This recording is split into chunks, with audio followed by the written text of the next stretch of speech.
It is 6 o'clock. Good morning. I'm Jonathan Schaefer, defensive tackle Jeffrey Simmons and guard Roger Saffold. Both named to the Pro Bowl yesterday. Simmons is replacing Chiefs defensive tackle Chris Jones, who is out due to injury. Saffold replacing Quentin Nelson of the Colts, who will be also out due to an injury. It's the first Pro Bowl appearance for Simmons and Saffold. Tom Brady said on his podcast that he's, quote, still going through the process, end quote, hasn't decided whether he will continue his NFL career. ESPN had reported Saturday that Brady would retire. The Lady Vols rallied from a 13-point deficit to defeat Arkansas 86-83 in overtime in Knoxville yesterday. Jordan Horston led Tennessee with 24 points. Tonight, Texas A&M at Tennessee to take on the Basket Vols and Rick Barnes. Pregame at 5:30, tip at 6, courtesy of the Vol Network. You can hear the game right here on The Zone. To the NBA, Philadelphia 122, Memphis 119 in overtime. Ja Morant, 37 points.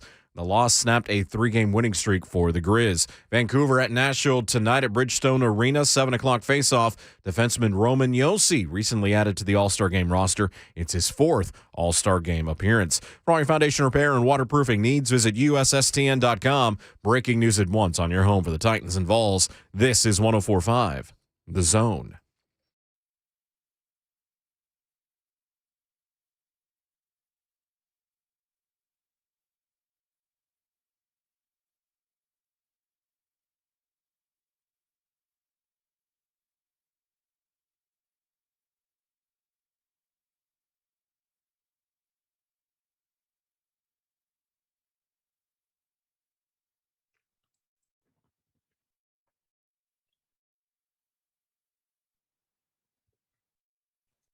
What's happening? Welcome in. JMart and Ramon, 104.5 Zone, powered by all Four Seasons Garage Doors in Nashville. 11-year NFL veteran, Vol for Life, Ramon Foster and Jonathan Schaefer are here. I'm Jason Martin. I'm here, but still remote for a couple more days.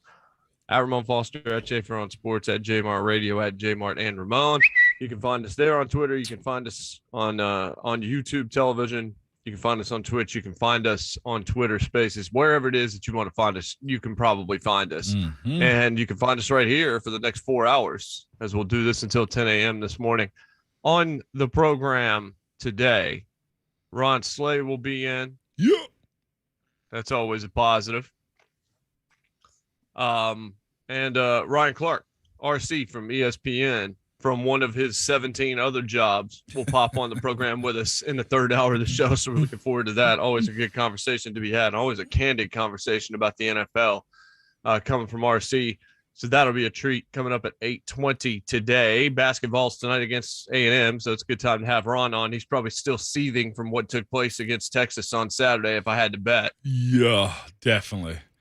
But he had his spirits lifted last night, though, the way the Lady Vols ended up playing and winning. So, hey, a win is a win is a win is a win is what he tweeted out afterwards. So, hey, I guess he's in a better situation this morning, Jay. You see the Bengals, not the Bengals, but the city of Cincinnati, school's out the day after the Super Bowl. Win or lose. Hey. That's usually how it goes, and I know the entire state of Tennessee will be the same way whenever the Titans get in that position, Jay. But yes, I don't know what's more surprising about Cincinnati embracing this. No, it's 3 things: the fact that Cincinnati actually made it, hats off to them. Secondly, the fact that the schools are out, or third, the way Eli Apple just continues to just dog everybody on social media. This guy has chosen violence. So he called Tariq Hill a baby cheetah. Said no, he's a baby.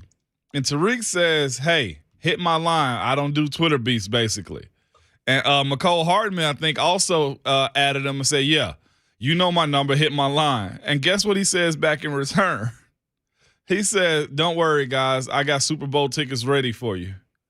Oh. This guy's going to get punched in the face, man.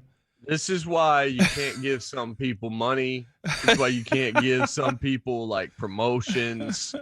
Because some people They show their rear ends when they get the opportunity. Oh. He's feeling it. He may not get another opportunity. Eli Apple's nearly out of the league a couple years ago. Yeah, after With his mom, wife and everything, and his mom, whoever it was, whatever. Which the other apple didn't fall far from the tree either. Oh, no, you remember his mom was supposed to be like the head of like the player, right. the player parent, whatever is supposed to. I don't know what they called it, but her and Goodell had a relationship like a business. She made him brownies and all this stuff, man. And here he is, almost out of the league, Jay.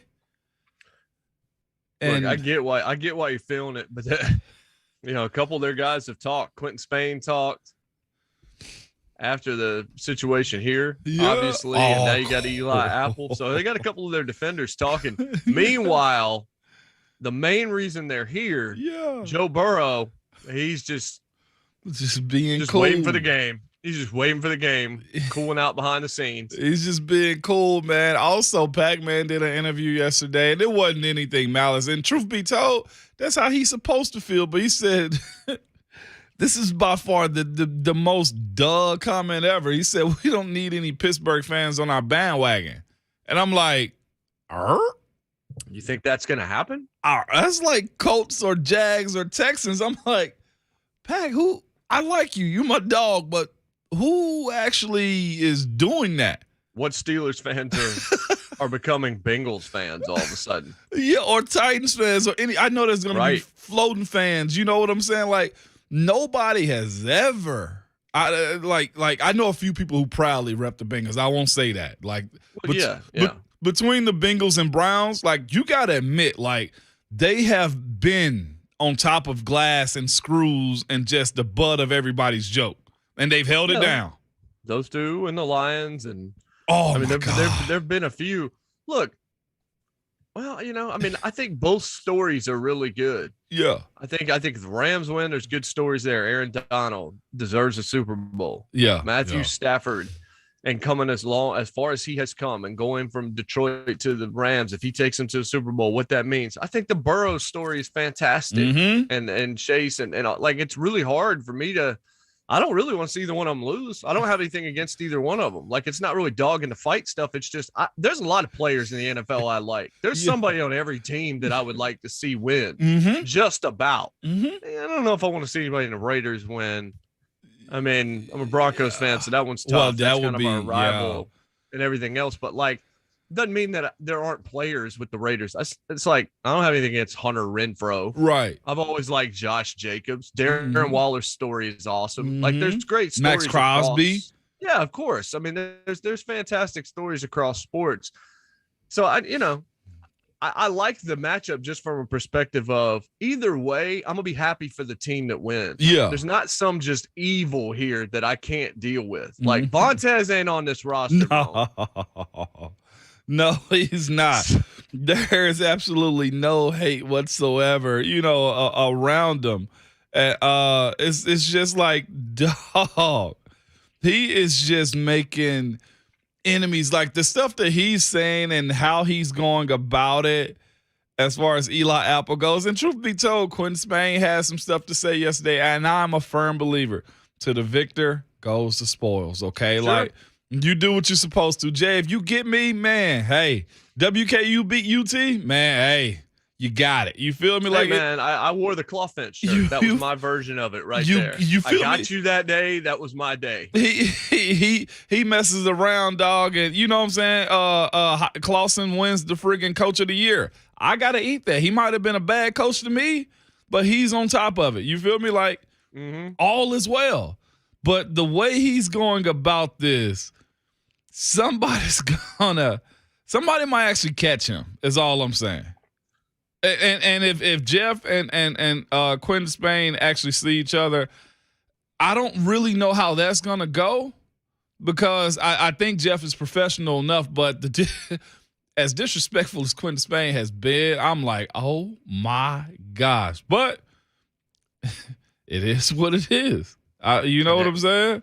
I do find it interesting that they've got a couple of guys talking or have had a couple of guys talking. We've still got, almost 2 weeks until the game. Yeah. So what's going to happen next week when you put cameras in front of all these guys? On Radio Row. I mean, we've kind of had some boring matchups in terms of what's been said. Like there was certainly excitement because it's Brady, Mahomes, and everything last year and all that, but like Super Bowl media day and all that hasn't been much of anything for a while now. Yeah. But Eli Apple might be trying to change that himself. Like he might be trying to become the show. And that's dangerous, honestly. Like he can feel it and all this kind of stuff. But if I'm Zach Taylor, I want to try and reel this in a little bit because the last thing you need is to create a bunch of bulletin board material for the LA Rams in their home stadium. Oh, no doubt about it. I'm on his profile right now on social media, and he is just at Tyreek Hill's neck. You know the song, the Akon song, I'm locked up. They won't let me out. He's got somebody that's got Tyreek Hill's like name on it. He's retweeted it and stuff. That dude is gonna get it, man. That's all I'm telling you. Now, let's just say this. Tyreek's not exactly the most sympathetic figure. No. Well, that's true, NFL. too. That is true, too. Hopefully Eli's not going down that pathway. But Tyreek Hill's a better player than Eli Apple. All day. That's the other thing. It's like you're going to this dude's neck because you guys beat them twice this year. Yeah. I would bet just about everybody, if you're just looking at football, acumen, talent, all that kind of stuff, all of them in the room are taking Tyreek Hill over Eli Apple. So that's what's funny about this. This is the challenger for the world championship on Raw, but the challenger's like never won a match on television before. Yeah. And he's going after Roman Reigns. Like nobody, it's like we can watch this, but when you guys book the match, Tyreek Hill's going to win. Yeah, no doubt about it. Like he's going to win. Ain't no other way around it. Also I saw this morning. You saw Josh McDaniels got the job at the Raiders. He said something, man, that was just I don't know if it was disrespectful, neglectful, just sad or whatever about his last time getting a job. And did you see it too? And he was speaking about where he was and he messed up. And I'm just thinking to myself, I can tell him he messed up. Oh my gosh. I'll read before we go into the break, man. And it's just, I hate these situations where they get the hot name sometimes, Jay, that's not fully ready for a job.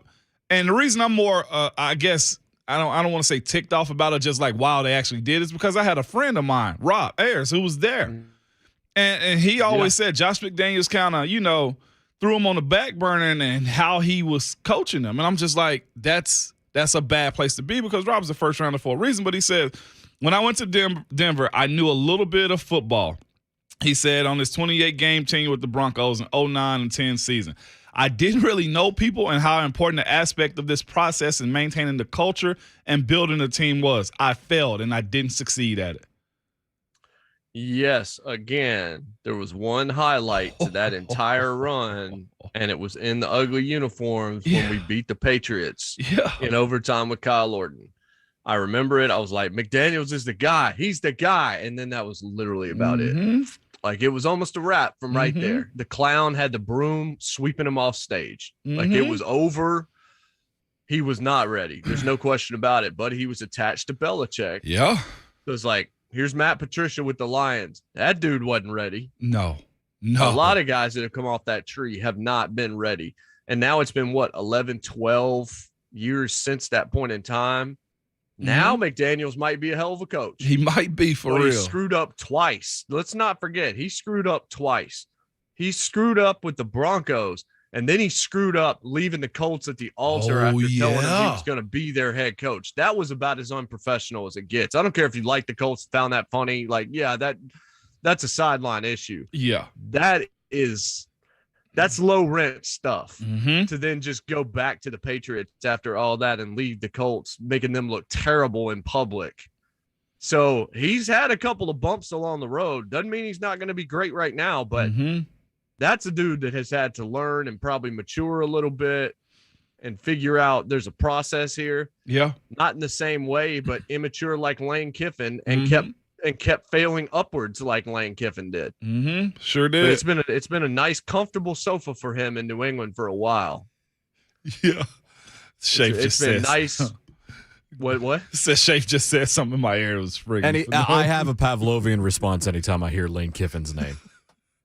We can get more back. We can get back into that, Jay, after this break, man. But Shafe just on one this morning. He's not a fan. He's not a fan at all of the L word. Oh, okay. That's fair. 615-737-1045 is your telephone number, of course. We've had wall-to-wall phones for over a week. Whatever you want to talk about, we certainly can. 615-737-1045. The new head coach of the Chicago Bears says they're going to build the offense around Justin Fields. Interesting. So, like, was that the job requirement? You sit down and, hey, we just build your offense around the star quarterback in his second year that we moved up for. I mean, they could have hired me. I would have built the offense around Justin Fields. I knew that one going in. Right. Be right back. It's JMart and Ramon, 104.5 The Zone.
It's a good week for me. I'm just still going through the process that I said I was going through. So sometimes it takes some time to really evaluate how you feel and what you want to do. And I think when the time's right, I'll be ready to make a decision one way or another, just like I said last week. How's Tom Brady? Still going through the process, he says. I feel like he's going to end up in the same spot, but I did hear yesterday that Giselle should be credited for being very, very unselfish for the last 5 to 7 years, letting him continue playing. I heard that on ESPN. I can't even remember the show or who said it. But I know at this point in time, him being 44 and the stories when he went on Howard Stern a couple of years ago and talked about how he finally realized he was so tunnel-minded about football. He finally realized that she kind of wanted him to play dad sometimes to where she could go after what she wanted, as opposed to it always had to be her first, even though he was around. And those are push-pull, weighty decisions because you only get one chance to play in the NFL. But how long do you play in the NFL? And at which point do you have to actually step away? And it looks like, Moan, if you look at all the things that he is doing right now and what he's done over the last few years, the TB12, and now the thing with the rent-a-car with the Teslas and the clothing brand and everything else, he's branched out. Like at this point, he's got a plan post-football where he knows what he can do. Like he understands how he can just go be Tom Brady but not carry a football in his hand anymore. And that was probably not true 3 years ago. No, because it just seemed like he was football and nothing else. And this is not a guy I expect to be. I mean, I guess he could, but I don't expect him to be TV analyst Tom. I feel like Tom's just going to go do something else, like Peyton, Eli. Yeah, I don't think he's doing that. It'll be if he does do something, it'll be in leisure. I think, to your point about what will he do. But Jay, there's a lot that goes into it. I told y'all, when I decided to, retire, it was the family that was the biggest decision of it all. It's the idea that, look, you gotta have time and make sure that you're capable of spending time with them, meaning your body and mind and just everything that goes into it. Tom's situation is different than everybody else's as far as, well, I ain't gonna say different than everybody else, but Tom's got a boatload of cash. His wife makes a boatload of cash. Like you said, his business ventures, Jay, I mean, they're bulletproof at this point as far as how he goes about it. He's done so much to where he's put people on in situations like his trainer. Heck, if you look at the baseline of what he was charging AB, $100,000 just to get in the door. You know what I'm saying? So he's good in the people around him too. And I'm sure his wife, Giselle, who's probably not super savvy with the way the game is looking at Tom and finally understood, look, you got 7 Super Bowls by yourself. More than any franchise, more than any team that's ever been around in the years that the NFL has been up and running. Nobody's probably going to catch that for a long time. And it's probably one of the most impossible feats ever as far as the football world is concerned. 7 in 22 years, they might break his passing records and stuff, but to a man that the people we've seen, so you throw that in there, the fact that, nobody's really going to break his record anytime soon. The fact that he's very comfortable financially. He's a different person where he was drafted in the 6th round to where he is now. And then every person we've heard retire as of late, from Ben, from Tom. Heck, I've had those conversations. We had Lee on. What was the biggest emphasis Lee had on his retirement? His kids, his family. Yeah. I got a teenager. Lee Smith has a teenager. Tom Brady, I think, has a teenager. When you start raising kids, and I say you start getting them in a teenager age, especially boys or girls, you want to be there. Especially boys or girls. Yeah. Yeah, especially boys and girls. Twins, triplets, whatever you want to go. Yeah. But you want to be there. This day and age of trying to cultivate kids to where, I'll be honest, where they got to be mentally stable, physically engaged, and you got to do a lot as a parent these days. And I'm sure Giselle, who they live a different lifestyle anyway, is saying, Tom, we're here too. Like, you won championships, but be a champion to us. So it's interesting that that's going to be a tipping point for them. Like I said, she probably told him, retire from the game that you truly love, or you lose the loves of your life. And I don't think it was that type of conversation, but no, Tom, like, there's other things out there, and you've done a lot. when he said when they went and they talked to a counselor, that's when he figured it out. Like, he heard her talk and he realized, wait a second, I didn't realize that I had been kind of neglectful, not of the kids, but just of giving Giselle a chance for freedom, because we all know she's the one that makes the most money in the family. Yeah, because she makes an absurd amount of money doing what she does, but it's not a money thing. It's just more a Giselle would like to be able to step away kind of thing. And not only do you get one chance to play football, you also get one chance to raise a kid. Yeah. And I'm experiencing that right now. Like, look, there's some tough afternoons, because when 2:00 comes around and it's me and CG until, 6:30 when Abby gets home, that there's times when I just wish that there was more freedom for me. But at the same time, I wouldn't trade this either, because these 4-hour periods every day are bonding times that I don't have the opportunity to get. And a lot of guys don't, because their job isn't conducive. Mine is 6 to 10 a.m. And then, watching sports and paying attention to what's happening in the world and things like that, and contextualizing that and trying to figure out what our thoughts are going to be the next day and all that. But I can also hold my daughter and feed my daughter and play with my daughter and be with her in the afternoons. And there's only one chance that I really have right now to do that. If we're going to have a second child, then I'll get that opportunity all over again. But I can even see it in Abby's face at times, where it's like she wishes she was here more, not to take any kind of a stress off of me, but because she gets home, she's exhausted. CG's about ready for bed about an hour after she gets home. So she's missing out on some of those opportunities, which is why her day off every week and on weekends, a lot of the time, is her and CG. Yeah.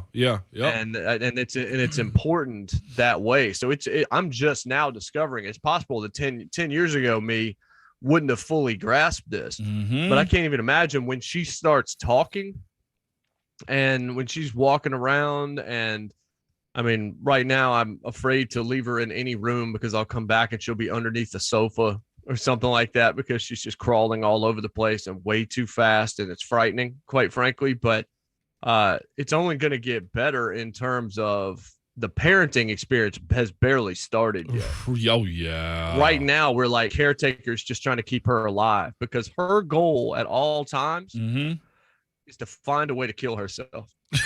I have figured that out. It's, hey, look at that outlet over there.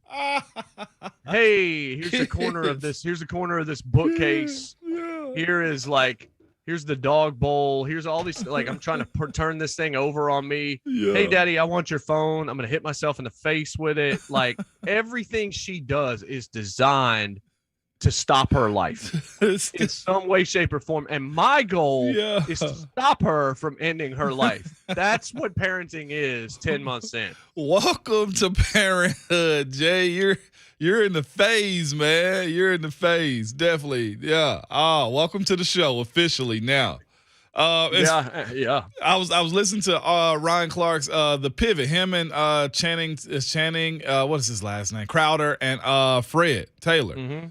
And they had Ocho on there, Chad Johnson, and he's got 8 kids, and he's proud of them, and he embraces it, all the process of it and everything. And it's funny where he was just like, this is the first time since he's had kids that he's actually slowed down, went through the process, and he admits, he was like, man, when I was having my other kids, he was like, I was just trying to build athletes. He was like, I was looking for athletic partners. And he was like, because I'm a sports guy, I wanted my kids to be athletic because of who I am. And he was just like, but this time around, he's actually with the girls, the child's mom, and, they're together. I think they're about to get married at some point, and they had a child together recently.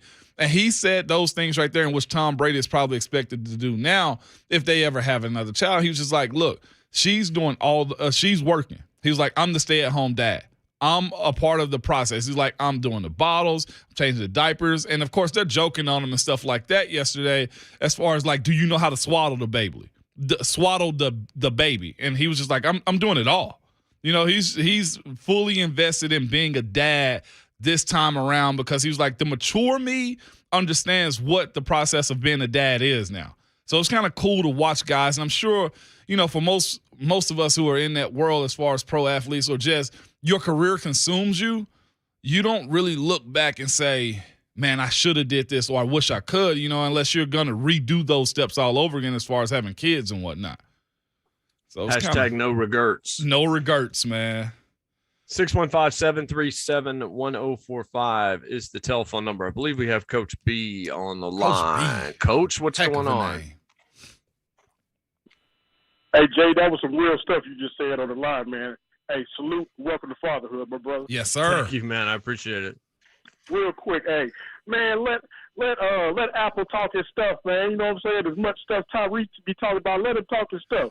It's like Smokey on Friday when he didn't pay big worry. If you get dealt with, you got dealt with. It is what it is. So, Coach B, no, I'm not tripping off of him doing. Like I said, me personally, I enjoy the crap talking, but I'm just like, all right, dude, you still got one more game to play, and it'd be a shame if a bomb dropped over your head in the end zone. Because Tyreek might be on Twitter at that point. Hey, if he get dealt with, he get dealt with. It is what it is. All right. So on Brady real quick, man.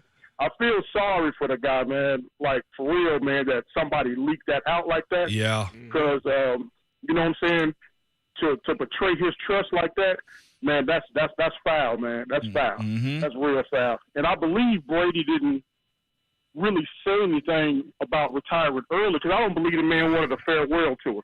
He didn't want all the last games and everybody talk about, this is last game, this, that. I don't believe he wanted any of that. He's not that type dude. So for somebody to leak that like that, man, I'm gonna have to deal with them if I was him, like real talk. Because that was foul, man. You don't betray somebody's trust like that, man. So, you know what I'm saying? I feel sorry for the guy. I hope he actually comes back one more year just to, you know what I'm saying, just to kill it, just to rub it in Adam Schefter's face, man. So, it is what it is. I feel sorry for the guy, but hey, man, you guys are awesome, man. Hey, I'll be at work at 5 o'clock in the morning waiting on y'all. So, hey, man, salute to y'all. Coach, thank you, man. Absolutely. I appreciate it. Yeah, you're the reason we were able to do it. Yes, sir. Yeah, Tom has usually always kept things very close to the vest. Mm-hmm. Somebody decided they wanted to make a name for themselves. Somebody in his crew, somebody got this out there. And this is a really interesting point because I was reading a piece by Ethan Strauss, who used to work for ESPN, then he worked for The Athletic, and now he has his own Substack. It's called House of Strauss. It's really good. And he buried Adrian Wojnarowski in like 2 or 3 different articles in a row. Said as soon as Adrian hit ESPN, it's not been fun to work there for anybody that covers the NBA. Wow. Because it's known Adrian's going to get all the scoops. You will not break any scoops. But past that, they no longer are allowed to just say what they believe about what's happening in the NBA because Adrian Wojnarowski has relationships with certain GMs and certain people around the NBA where those people, you can't talk about this situation in Golden State and all this because you could affect his ability to break more news. That's what's happened to ESPN is it's become a news breaking deal when really that shouldn't matter anymore. Like, how many times do I really care? Do you really care if Jeff Darlington breaks this story or if Mike Silver breaks this story or Mike Garafolo or Ian Rappaport? I care for like 5 minutes just because of the story. But within 5 minutes of a story breaking, almost every outlet has something on it. I don't think breaking news means what it used to mean. Maybe 20 years ago this mattered. And I know some people do this and they want to break all these stories and they think that that's their claim to fame or whatever, but I don't think that it matters anymore. I don't care. I understand the Woj bombs during the draft because he's the guy that tips off the picks a minute before just so he can show he has the access. but the Ethan Strauss thing is really interesting. Yeah. And Schefter has changed. Adam Schefter and the way he covers stuff. Remember the Aaron Rodgers deal the day of the NFL draft? He's had egg on his face a couple of times. I like Schefter. I do too. But Schefter's become much more, let me get out in front of this, even if it's not as solid as maybe it should be, because it's about being first. And honestly, I just want to tell Adam Schefter, dude, it's not about being first. No. I don't think the vast majority, and you guys can correct me if I'm wrong, but I don't care, and I don't think many other people do either. Like, we're going to get the news eventually. Right. I'm not giving you a merit badge because you're the one who found out X coach is going to be hired by X team. Right. No, not at all, man. And Jay, we could flex on this show, big F, you feel me, at times, because how many times have we gotten information and we're just like, we'll sit on that. It's not even, like the breaking news thing, like you said, everybody's going to get it. And truth be told, we've broken stuff before, and it doesn't really garner much attention outside the fact that it has your name attached to it. Like if it translated over to dollars and cents to where it's like, oh man, he's on top of it, then it makes sense. But this day and age, there's so many people that got their hand in the pot as far as knowing guys, DMing guys, finding out information from this person and that person, that everybody is a source at this point. So it's a matter, honestly, of just being right about it, because I think ESPN and everybody else just kind of simply doubled down on this Tom Brady retiring because they couldn't really put the toothpaste back in the tube anymore. Like, it's understood that he's probably going to retire, but it was the timing of it, I think, that didn't make sense to me. You just had Ben run his media circuit of retiring. And you mean to tell me that Tom would actually do that after celebrating Ben? He tweeted out about it, and I'm just like, that made no sense for Tom to come out right then. I honestly do think he is ready to, but he wants to do it on his time. He's probably had conversations with his camp or people around him, to your point, and they just got anxious. Everybody wants to be the person that you come to for information at times. It's like, ooh, what do you know? Like, there we are. And again, we respect people's decisions to say what they want to and how they feel at other times. I think they got ahead of themselves and they couldn't reel it back because there was already the videos running on all the networks and the pressers and everything else. So I'm with Tom on this one, man. Look, I'm going to string y'all along now, and I'm going to collect my $15 million that he's supposed to get February 8th. That's the other part of it. Yeah. There was a breach of trust here, or there was somebody, like, one of the hardest things to do for a young person especially is to keep money in your pocket, not spend it, to actually save it for something down the road. And the hardest thing for adults to do, I think, other than just avoiding gossiping about everything and everyone, is holding on to a secret, holding on to something somebody's asked you to hold on to. When you've got information, being able to hang on to that and being in somebody's inner circle to where they're going to tell you stuff. And as you mentioned, Moan, there have been a number of occasions over the last 2 years with our show where we have gotten information that then later would come out, and we knew that information could do real good things for us in terms of exposure and all that kind of stuff. But do you want to be trusted? Do you want somebody to come back to you with more information down the road or be able to rely on you? Or do you just want the quick fix now? Oh, no. Like when Abby was pregnant and I was sitting on that news for almost 3 months and coming in here day after day, every day, can I tell him now? Can I tell him now? Can I tell him now? Nope. I mean, I could have come in here and done it. It's not like I wouldn't be married right now. Right. But it was information that she wasn't comfortable yet being shared. She wanted to make sure everything was good first, all of those kinds of things, healthy and all that. So did it the way that she felt most comfortable. But that was the hardest thing that I've ever not said in my life. Because I wanted the whole world to know. And I had to wait. But that's the way it is. And with Tom Brady, how dare you be the one to expose Tom Brady's retirement as opposed to letting that guy of all people be the one to schedule that press conference or sit down with Jim Gray or whatever it is that he was going to do. That guy deserves to go out however he wants to go out. If anybody ever has, he deserves it. And somebody decided that they were going to push that narrative through and push that story through in advance because they got information. I halfway would like to see him come back one more year just to prove that story completely wrong, because I guarantee you Brady knows who did it. Oh, no doubt. He knows who talks to Adam Schefter and Darlington. He knows exactly who it is. Yeah. So that guy's probably out, or that girl. Yeah. That person's probably out of the circle now. So I hope that was worth it. I hope that was worth it. You're not getting a Tesla. No, from what Sally said on YouTube chat. By the way, we're in the YouTube chat all the time. But he says when the story drops, I look and see if the person that dropped it is credible. Then after that, I don't care who dropped it. It's about the story. Bam. Yeah. That's right. That's what it is. It's only about the news itself. It no longer matters outside of the only people it matters to are the people in the media who can then put it on their resume, broke 15 stories over the last 16 months. Yeah. Like the Wojnarowski story I was referencing, Strauss puts in that he's got like a PowerPoint presentation, does Wojnarowski, his agents put together that they sell to try and get him in various spots and all this kind of stuff. And on the PowerPoint presentation is broke 50 some draft pick selections over the last 2 years and all this.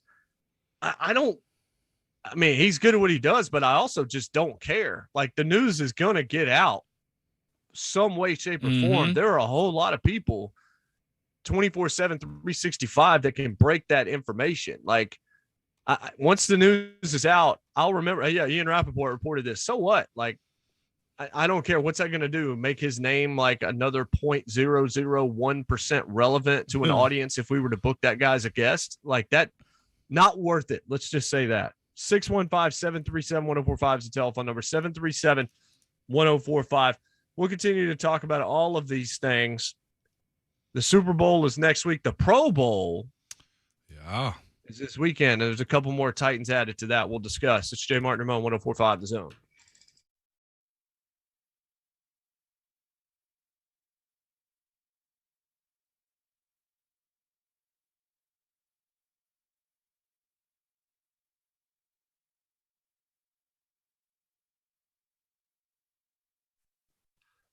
When was the last time you had your air ducts clean? It might have been a while. You probably didn't write it down. Are you confident in the quality of your indoor air? If you're not so sure, if you're kind of chattering your teeth right now, now's a good time to go ahead and schedule your next duct cleaning with Lee Company. Air ducts trap dust. They trap debris. They trap pet hair. They trap all sorts of stuff that you really don't want in your air ducts. So when you get them cleaned, you can enjoy fresher air, less dust. And here's the big one. Well, the first two were health issues. The third one's even more important, I think. Increased HVAC efficiency. If you're just thinking about it on a day-to-day basis, the air is probably not going to kill you today, but how about killing your wallet? HVAC efficiency means that you're spending less money because your HVAC is actually doing its job and not having to pump out extra energy along the way. So get those air ducts clean. Right now, 10% off your next duct cleaning with Lee Company. 10% off your next duct cleaning with Lee Company. I did it. You should too. Call Lee Company 615-567-1000. That's 615-567-1000 or go online, leecompany.com/promotions and claim this offer today.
There's always a good line that I'm responsible for what I say and do and not responsible for what others say or do. Again, I think one thing I've learned about sports is, you control what you can control, and, what you can't, you leave to others. So, everyone I know we're in such an era of information, and, people want to be, in front of the news often. And I totally understand that and understand that's the environment we're in. But I think for me, I'm just literally, it's day to day with me. I'm just trying to do the best I can every day and, evaluate things as they come and, trying to make a great decision for me and my family. That was Tom Brady. See, I think him talking about the information era and everything. Again, I just think it's overblown in the eyes of many sports fans. I think media types are doing that to enhance their profile among other media types. I don't think the vast majority of the people really care. And maybe that's enough because you're trying to sell yourself to other entities. You're trying to be more credible. Everybody's got a blue check mark, but what does yours mean compared to theirs and things like that? What does my follower count mean? What is all of this kind of stuff? Right. What's the relevance here? So I can understand that. At the same time, like once I find out Tom Brady's retired, I'll forget who broke that story 2 minutes after it happened because everybody else is going to have a take on it by that point. A lot of them are reporters. And I think the vast majority of people will forget who broke the story whenever the story gets broken. Now they're going to remember Schefter, though. Oh, no doubt. Because he jumped the gun. Yeah. And was led to. And Shafe said this in my ear while we was on break, too. He was just like, he's not mad at Schaefer, and we shouldn't dunk on him either. And I'm like, yeah, you're right. He was just like, it should be the person inside Tom's camp. Sure. Like, to me, and he also said this, too, Shafe, if I steal your thunder real quick. I ain't going to say the only situation we can remember, but the one situation where Schefter may have been out of line was the Andrew Luck situation. I don't think he was out of line with that. You don't think so? No, because the guy's doing his job. Yeah, it's very convenient right now to dunk on Adam Schefter. And look, he's given us plenty of ammunition in which we can dunk on him. The guy's doing his job. He ran with something that he thought was right, that he thought was correct or accurate, I should say. I'm going to take the word right out of this for a second. That he thought was accurate. Once the toothpaste is out of the tube, ESPN can't go away from him or Jeff Darlington, who's considered a good journalist. With a J? I'm not going to get on either one of their cases other than it's the person that got them the information that's like, maybe you shouldn't. I don't think people would be having this big of a deal of it if it wasn't for that it's the GOAT. It's Tom Brady. Agreed. That's the biggest issue. If it was someone else, even Ramon, even if it was Ben. Yeah. Even if it was someone else of a lesser stature than Tom Brady, who, like Jordan, is transcendent above his sport, I don't think we'd be talking about it nearly as much. Okay. No, I don't either. But Fair. Because it's Brady, you are going to talk about it. He's earned the right that he becomes part of the news cycle. The only way you'd really be upset with a Schefter or a Darlington here is if they are the ones that breach the trust. Mm-hmm. If they were told, hey, we can't run with this right now, but Brady's going to retire. And that's an entirely different subject. Yeah.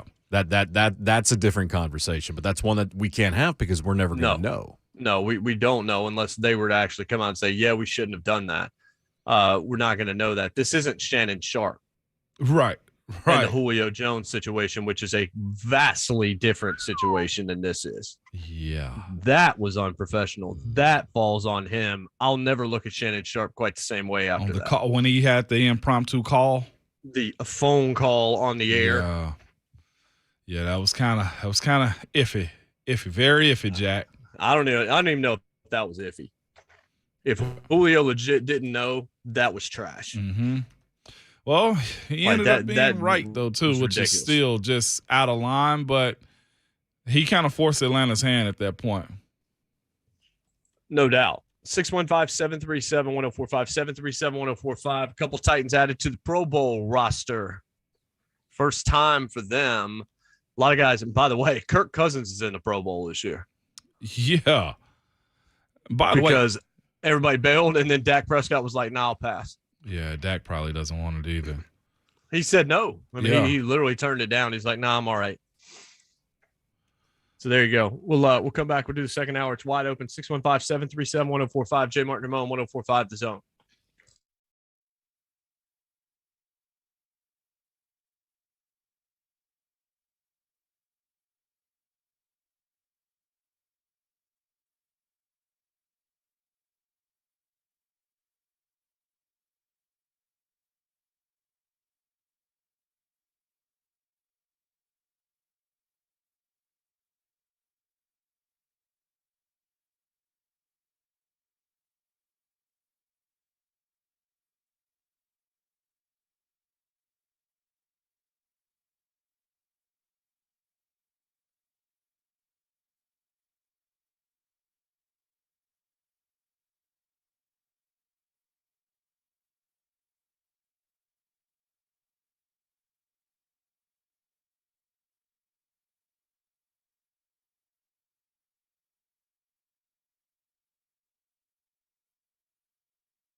7:03, good morning. I'm Jonathan Schaefer. Titans defensive tackle Jeffrey Simmons and offensive guard Roger Saffold both named to the Pro Bowl yesterday. Simmons will replace Chris Jones of the Chiefs. He's out due to an injury. Saffold will replace Quentin Nelson of the Colts, who will also miss because of an injury.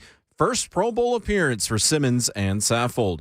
Tom Brady said on his podcast that dropped yesterday that he's still going through the process and hasn't decided whether he will continue his NFL career. ESPN had reported Saturday that Brady would retire. Lady Vols' scrappy win yesterday, rallied from a 13-point deficit to defeat Arkansas 86-83 in overtime in Knoxville. Jordan Horston led Tennessee with 24 points, 11 rebounds, and 6 assists. Texas A&M at Tennessee tonight at Thompson Bowling Arena as Rick Barnes and the Vols looking to bounce back from their loss to Texas. Pre-game at 5:30, tip at 6, courtesy of the Vol Network. NBA, Philly 122, Memphis 119 in overtime. Ja Morant, 37 points in the loss for the Grizz, who had a 3-game winning streak snapped. To the NHL, Vancouver at Nashville. 7 p.m. face-off tonight at Bridgestone Arena. Defenseman Roman Josi recently added to the All-Star Game roster. It's his 4th All-Star Game appearance. For all your foundation repair and waterproofing needs, visit USSTN.com. Breaking news at once. On here over the Titans and Vols. This is 104.5 The Zone.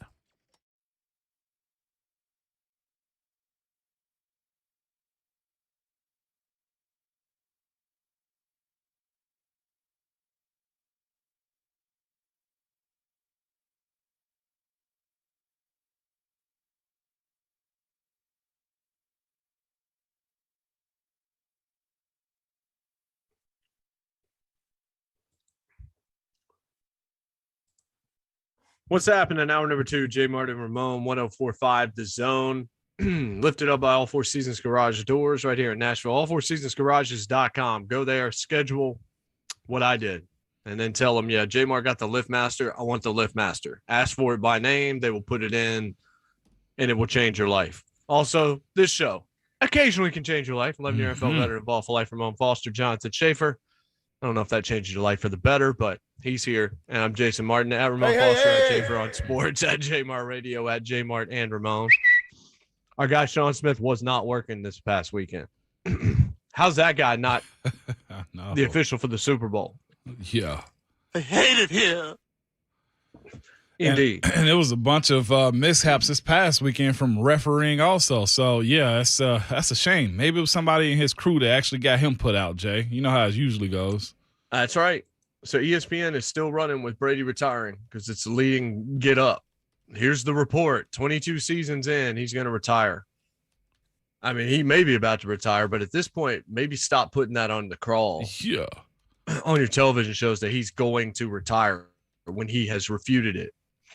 Mm-hmm. Like what? I don't know what you. I guess you tell me, Moan. Do you just not pull back on this now? You can't. They're too big of a network to actually pull back. I think for sure they know it's true. To that point, like it's somebody in this camp that said, yeah, they know for a fact it's true. So why pull back on it? Like if Brady does come back, you got Byron Leftwich just potentially leaving. Also, if they can ever figure out what's going to happen with the Jaguars, I think he's past that job right now. And just the idea that I think that roster's going to be interested in, trying to get Godwin back in, trying to re-sign those guys, those veterans they got to one-year deals. They're not going to be able to get everybody back. Finally, their money's coming due now. It is. So I don't know if Tom won't stay. He went to Tampa because he knew he could win, I think, for the most part. And he still can. It's just going to get a little bit harder this next time around, as we've already seen. Like I said, the 22 years that he's played, like he's gotten 7 Super Bowls, and that's historic. But he still failed a lot of other times as far as not making it to the big show or not making it, not winning the Super Bowl. You know what I'm saying? So to reinvest and try to bring everybody back and try to do all those things and potentially losing your OC who you admire, it seems, to a certain point. I ain't going to say he admire, but he respects a whole heck of a lot. It takes a lot, and losing Godwin and then the AB antics and, of course, everybody else around it. He's got to be in a different mindset. And, again, at the end of the day, it's got to be family for Tom Brady more than anything at this point. So can he do it? Yeah. Should he do it? I'm leaning towards No. Retire, Tom. It's fine. It's cool. Again, he's got a deadline in February where he collects over 14, 15 million, I think. I don't think Tampa Bay has a problem with them collecting that. Collect that and bow out. I say March before free agency. Yeah. I mean, yeah, you should get your money and then you should walk away. Not because you can't play, because you're borderline, if not the MVP, you're probably number 2 in everybody's ballot this year. Mm-hmm. You threw for more yards in your 40s than you did in your 20s, which is a stupid statement to be able to make and know it's fact, but it is fact. 5,300 yards passing this year nearly got him back to another Super Bowl, even with all the injuries that they sustained late in the year. So it's, again, you don't want the game to retire you. The game's not retiring Tom. No. This is Tom just walking away the same way John Elway did. Only difference is Elway retired after a Super Bowl, and Brady had that opportunity but came back. Run it back. And everybody came back with him, so you can't blame him. But it's really hard to win in this league, and it's really hard to get back to the same level. Even to get back to a Super Bowl the year after you made it is a difficult task to accomplish. That's what Kansas City's learning right now. Yeah, it Kansas is. City's still real good, but what we have seen, and we can start to look at this, is I don't think the AFC is just Kansas City anymore. I think that Kansas City's going to be in that mix, but they're going to have to earn it because there's a lot of good teams. There's a lot of good quarterbacks. There are guys that are younger. And I do think it is time to stop with the GOAT talk for Patrick Mahomes. Slow up a little bit or all together? Because he's won 1 Super Bowl. He's played in 2. He's not going this year. Other quarterbacks are getting better around him. It's not that he's not great, but I saw Stephen A yesterday put him in like number 3 all-time quarterback or something like that. Already? Yeah, and I was just like, no, we can't have this discussion because when you look at how Mahomes has played in the Super Bowls, even the one that he won, he wasn't great in that game. He did a lot to lose that game on Sunday. Yeah. Like the way that they played in the second half, a lot of that's on him, Mo. I love Patrick Mahomes. I don't want to come across like I'm not. I am saying we need to slow our roll putting him in the list of all-time greats right now because right now he's accomplished about what Russell Wilson has, about what Aaron Rodgers has, except they've been playing a lot longer than he has. Drew Brees, all those dudes have won 1. Like if we get to the point where he's won 4 or 5, we can start having a different discussion. But right now, I don't think it is preordained that Kansas City's going to the Super Bowl 5 more times in the next 8 years, the way some people thought a couple of years ago. Yeah. And again, the more tape that's out there on you, the more they can break you down, the more they can see your tendencies, the more they can see your deficiencies, the more they can see how people around you work when they can get to you. I think that's been the biggest situation or the biggest discovery with Patrick Mahomes is he's got to evolve as either, being more accurate down the field or switching the way he want to make plays. Like you said, the biggest detriment to him this weekend was he was looking for the big play. The scramble, end zone, touchdown that he had to Travis Kelce. That's what he's looking for at all times, and teams seem to have found that out. And again, do I think they're still Kansas City? You said no, I still think yes, they are because they do have him. And they do have a lot of playmakers on that team that are relatively young or just seasoned veterans. Their O-line seems to be coming together.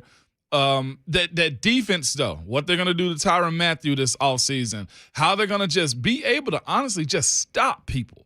And they've done a good job. And their offense, truthfully, these playoffs has put them in bad situations.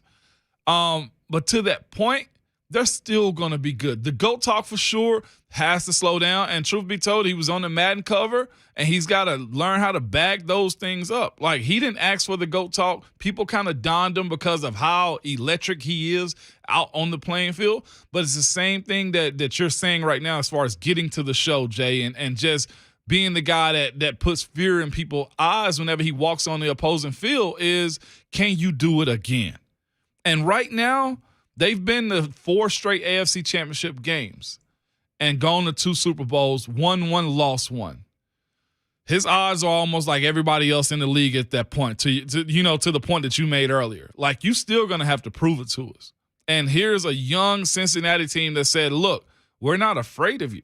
Do what you want to. They studied teams. They found out ways how to break them down. And I do think the AFC West is solid, but Patrick's just running away with it as much as he can because I think right now they have better stability. They got better playmakers because the Raiders lost, 2-3 playmakers this year, and also were without their tight end for a good part of the season. Denver, no quarterback. And Justin Herbert is finally just maybe starting to understand the game. So the idea that he's just going to run away with it, to your point, no, I don't think people feared that team, but I think they respect the heck out of him. And the GOAT talk does got to pull back slightly when we're talking about what he's actually done in these, 5 years. Yeah. Look, he's won a Super Bowl. He's been on the cover of Madden twice. Golly. He's a super player and a super star. I don't know that you're doing him any favors with this talk.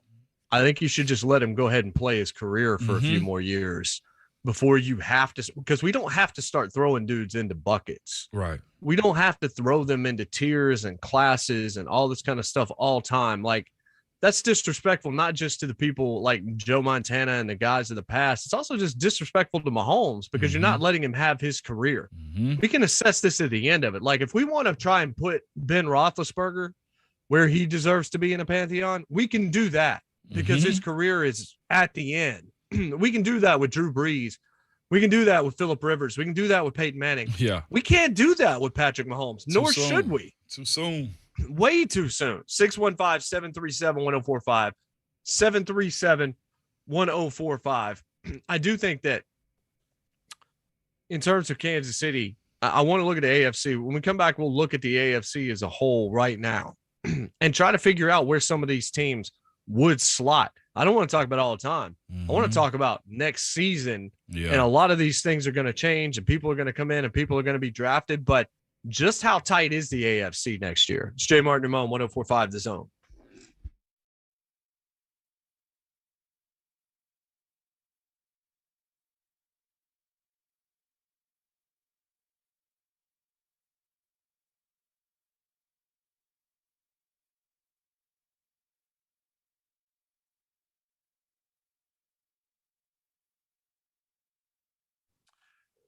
First day of February today means Valentine's Day is now exactly 2 weeks away.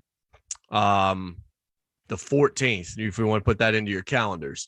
So you better get it taken care of. You don't want to wait too long. A lot of those restaurants are filling up, and you don't want to be the guy that's hanging out trying to buy the card at 11:59 at a Walgreens or something like that the day before Valentine's Day. You want to get it taken care of early. So how about Genesis Diamonds? Total package for you right now. They treat Valentine's Day seriously. So I want you to listen up. They're helping you create the perfect Valentine's experience. We're talking a romantic gift, some fresh flowers, chocolates, and dinner out. That's right. Genesis has put together the ultimate Valentine's package. This is where you can get it all taken care of in one place. When you buy any piece of jewelry for just $99 or more, they're going to give you a bouquet of flowers from Jenny's Flowers, some yummy chocolates, and a gift card for dinner at STK Steakhouse. And when it comes to the jewelry, you know they got your back there. They pulled together some great Valentine's gift ideas: rings, earrings, pendants, bracelets, bands, affordable gifts, timeless gifts she's going to enjoy for years. So I want you to bring the romance and show up with that sparkle. One-stop shopping at Genesis, just $99 or more on a piece of jewelry. You'll get the flowers, the chocolate, and a gift card for dinner. All that a gift from Genesis. Happy Valentine's Day from Genesis Diamonds, Green Hills, and Cool Springs. But don't wait. Disclaimer, limited quantity. See store for details.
Little Beastie Boys for you this morning. That never hurt anybody. Matter of fact, it helped a lot of people. JMart and Ramon, 104.5 The Zone. Ryan Clark of ESPN next hour. Ron Slay in the final hour of the show. 11-year NFL veteran, Vol for life, Ramon Foster. He's here all 4 hours. Jonathan Schaefer is as well. Our telephone number is 615-737-1045. So we were talking about the Chiefs there in the last segment because everywhere, like one of the first topics at ESPN.com is Chiefs meltdown, Barnwell, how the Chiefs imploded in one of the most shocking NFL playoff upsets ever, blah, blah, blah, all this. This Chiefs team getting beat and not making the Super Bowl, to me, is not one of the most shocking things I've ever seen. Like, Buffalo easily could have beaten them. Yep. Matter of fact, I think I picked them to beat them. Did you see Josh Allen tweeting it out, pain, as the game was going on? I know it was hard. Yeah, it was hard. It's hard for Titans fans. It's hard for Titans fans watching the Bengals. It's hard for Allen because he couldn't have played better, and his team, honestly, if they don't screw that squib kick up, they're probably the ones hosting that game. Well, and by the way, Cincinnati beat Kansas City during the regular season. Yeah, they did. Yeah, Kansas City was resting a few guys. I'm going to be fair about that, but they did beat them. Yeah, this is how they lost is stunning, but correct. I don't think it's one of the most shocking upsets in playoff history. Right. I don't think that's correct. I think that's a little overhyped. That's look at this Chiefs team this year is not the Chiefs team that I saw a couple years ago. It's just not. Like, I think that they could have utilized Jerick McKinnon more when especially in that game, but this Mahomes this year at times, I mean, he really wasn't. This wasn't the year. This wasn't the same kind of Patrick Mahomes we've seen. They did make him play hero ball during the middle of the season when the Titans got him and when other teams got him, the Bills got him. They didn't look right. A lot of people were off that train for a reason. Can I say something as I just thought about something too? Titans fans, I'm a little disappointed because y'all let somebody off the hook. Because as soon as they made it to the AFC Championship, the Chiefs, there was one guy who's a friend of us, Jay, Jeff Schwartz, that was just leaning into the idea that, look, the Chiefs are back and they're on it. Titans fan, y'all let Jeff off the hook, man. And he's been so pro, just everything Chiefs. And I'm just thinking to myself, to your point, and the only reason I thought about that is because you said that the Chiefs hadn't looked like what they looked like last year, Jay. Meaning Mahomes had a rocky start to this season. There's a lot of people. Go ahead. I was just gonna say it was a lot of people actually attacking him as Titans fans were saying yesterday that Mahomes wasn't getting a whole bunch of flack because of the way they played. Like, no, early part of the season, Mahomes were getting got as far as national coverage of like what he was actually doing, and people saying the league was catching up to him, and as far as his play, and then they got hot. Yeah, they got hot. I mean, he had 37 touchdowns and 13 interceptions. Now, again, he also had 50 touchdowns a couple years ago. He had an extra game this year, and he had 37 and 13. I'm not suggesting he didn't have a good year. I am suggesting that Matthew Stafford had a better year. Matthew Stafford had more yards. He had more yards per attempt, more yards per game. He had 4 more touchdowns. He had 4 more picks. He was 41 and 17, and it was 37 and 13. QBR was higher. His passer rating was higher by 4 points. Justin Herbert, if you look by the yards, it was Tom Brady and Justin Herbert, then Stafford, then Mahomes. Yeah. If you look at touchdowns, it would have gone pretty close to the same thing. Herbert had 1 more touchdown. He had 2 more interceptions. It's 38 and 15. His QBR was 3 points higher than Patrick Mahomes. His passer rating was 1 point lower. Yeah. So, it's not really slighting Mahomes, but it is saying that there's a lot of really good quarterbacks in the league. I mean, for as good as Josh Allen looked, especially during the tail end of the season, he was 8th in yards. Oh, wow. Yeah. He was 8th in yards. And in passer rating alone, just looking at passer rating, as flawed a stat as that can be, Josh Allen was 16th in passer rating among qualified starters this year. Oh, wow. Didn't realize that, Jay. Did not. Yeah, I mean, there's a lot here. I mean, it's not as simple as that. I mean, Josh Allen was 6th in QBR. It depends on the stat that you're looking at, but it's not all of a sudden Mahomes lapping the field and he's got this gear nobody else has. He can, but I've also seen Allen with that gear. I've seen Herbert with that gear. I've seen Rodgers with that gear. I've seen Joe Burrow over the last month and a half with that gear. Like there's a fleet of guys.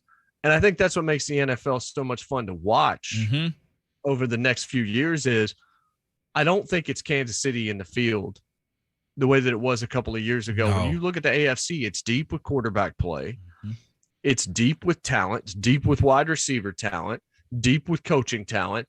There's a lot to like about the conference as a whole. I've always been an AFC guy because I was a Denver guy. And now we cover the Titans on a day-to-day basis. And you played in the AFC. I just think the AFC is a cornucopia of fun. And it's going to be a meat grinder for the next half decade or more. It is.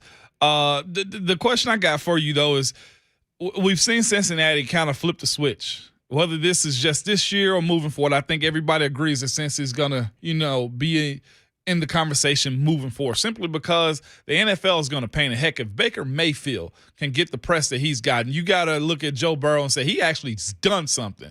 And they're going to be, the conversation, going to be a topic of conversation for the next few start of the seasons in the NFL.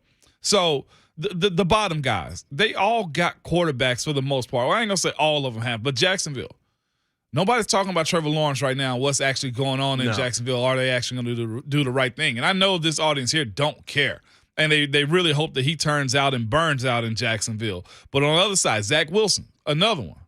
What are the Jets actually going to do to get, over the hump with them? And truth be told, Lamar and Baltimore and Baker and Cleveland, and Tua, it's a bunch of young guns that are in that class with Patrick Mahomes as far as age, not as far as play, that you got to ask yourself, when are the organizations going to support them, and or when will they actually show up to the party themselves as far as quarterback goes? Because that's the one thing that I took from this weekend and watching Joe Burrow.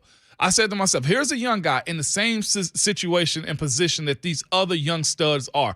Trevor Lawrence, Tua, Zach Wilson, Lamar, Baker. I'm going down the list right now of teams that got young stud quarterbacks.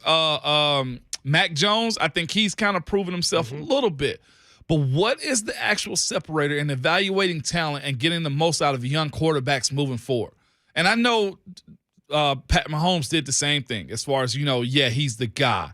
And Lamar came in and won MVP in his second year also, and now he's starting to, I don't know if you want to call it teeter back, because he lost a lot of his weapons this year. I'll give him that benefit of the doubt. But when you look at Joe Burrow, if you're not trying to press your team in the same way that Cincinnati has done, then you've overly convinced me. You just want to just be in the NFL, and that's it as a team. I've always kind of said that about Cleveland. Cleveland is going to get by with just being a mediocre team for as long as they can, because they have a fan base that supports them out of this world. And at the end of the day, they still get cut $250 million check by the NFL as an organization, as a baseline. What are you actually willing to do to get your team over the hump if you got a young quarterback, or if you're a team that's flirting with being an elite organization? Again, I know the Titans are in a position where the cap is always going to be brought up this offseason. But still, after watching what Cincy has done, or what Kansas City bought into, or what the Rams bought into to get to this point, what are you willing to do? And I think teams need to push that if they're close enough to the line, Jay. Yeah, I agree. I mean, we talked about the value of maximizing a rookie contract for a quarterback, and the Bengals have done it the way that you usually do it, which is they drafted well. Mm-hmm. Now, they did make some free agent moves, but they didn't pay huge money to a bunch of these guys that came in. They brought in guys that made them better. They brought in veterans. They got guys with different mindsets. But this comes down to drafting Burrow and getting it right, picking JMart Chase and that working out. The guys that they have brought in, Uzama's a homegrown guy. Higgins is a homegrown guy. Boyd's a homegrown guy. Mixon's a homegrown guy. They've gotten it right. If you draft well, you put yourself in the right position, and usually you're there when you actually have money to do it. ESPN's put out this piece about an hour ago, NFL Insider, ranking NFL offseason capital, taking all 32 teams and looking at the assets that they're going to have to improve their team in free agency and the draft. So they take this, they rank the picks that they have in the first couple of rounds, which are the ones you expect to have value. Right. And they look at what they have at the cap right now, and they rank them based on how much room they have to make themselves better this offseason. Mm-hmm. So number one is Jacksonville. Of course. They've got the first pick and $62 million in cap space. So that gives you, and obviously that puts them at the top of the second round and third round in the draft and all of that kind of stuff. So they're one. The Jets are two. So you'd expect bad teams to be near the top. Yeah. Denver's number three. They've got the ninth pick and $39 million. So Aaron Rodgers, if you wanted to come in, not wanted to be a rebuild, they're not in a position where they have to dump a bunch of guys and all of that, which may be the story for Green Bay. Philadelphia is 4. The Chargers are 5. The Texans in division are 6. They've got the third pick in the draft and $21 million, give or take, in money. Baltimore, the Giants, the Lions, the Browns, Washington, the Raiders, the Falcons. Number 14, Pittsburgh. They've got the 20th pick and $38 million in cap space.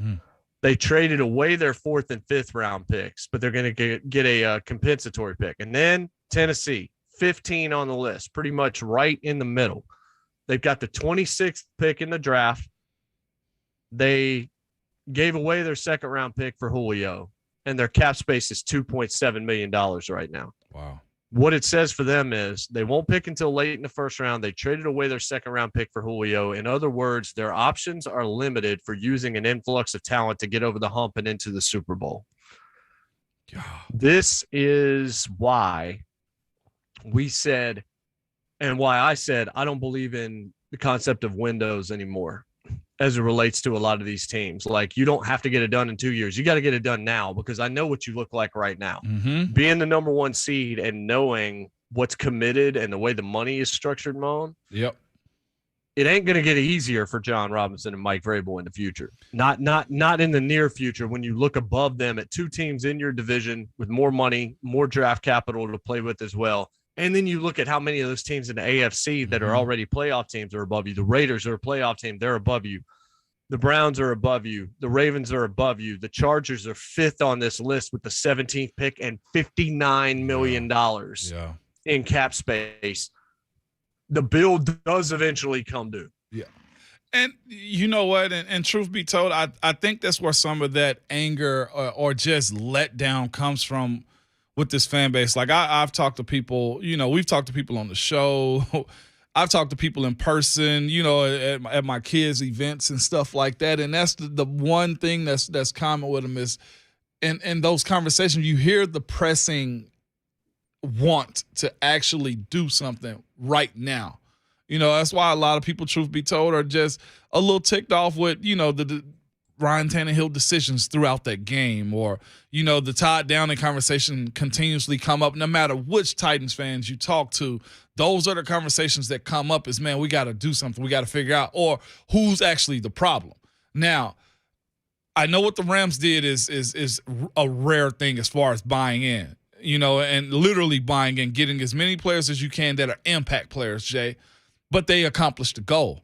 I think if they win the Super Bowl, I think everybody will say, well, I want my team to do something like that. When you speak about, the availability of being able to do stuff in free agency, Jay, as far as your cap is concerned, manipulating the cap, I'd also look at this and say, well, you don't want to do what New Orleans has done, to where they're so strapped, they're so pressed against the cap that they don't have much room, and you almost pretty much force your Hall of Fame coach to retire. Yep. Because of these situations. So you're playing on a very sharp edge when it comes down to making those decisions, which is why we don't make them as fans and people who cover teams like this. But with as much talent as this team does still have, with the potential of, honestly, I think I don't want to call it a rebuild, but a reshaping of this team could happen sooner than later.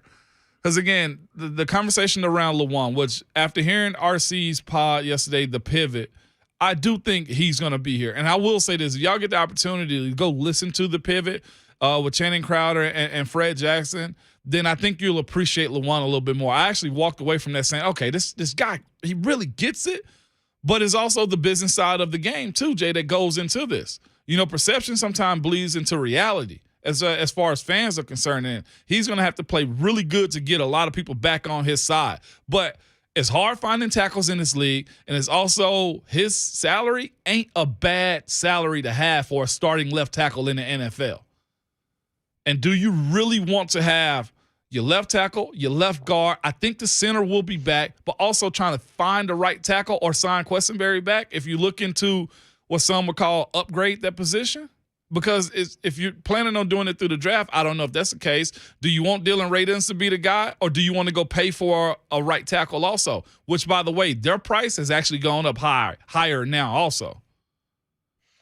Yeah, no question. And then I think the other question is, if it goes south again next year, I guess this wasn't south, but getting knocked out in your first playoff game, I think a lot of people are going to say that's a failure. Yeah. Whether or not you look at being the number one seed and what you had to overcome and all of that, and I think all that needs to be factored in. But I think a lot of fans see it as a failure. They see it as a giant disappointment and a major blemish. If you come back out next year and you have something similar happen, how loud are the cries then to blow this team up?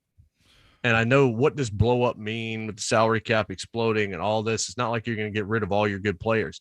But do you at that point say, okay, we've reached the ceiling with this group. We need to value a couple of these guys. We've got to rebuild. Like, you look at Buffalo. Buffalo tore it down to the foundation. Yeah, they did. And then moved and decided, you know what? We're not even going to rebuild the house right here. We're going to move somewhere else. Yeah. And we're going to rebuild it from the bottom up. And we're going to go grab these guys. We're going to go pay for these guys. All this.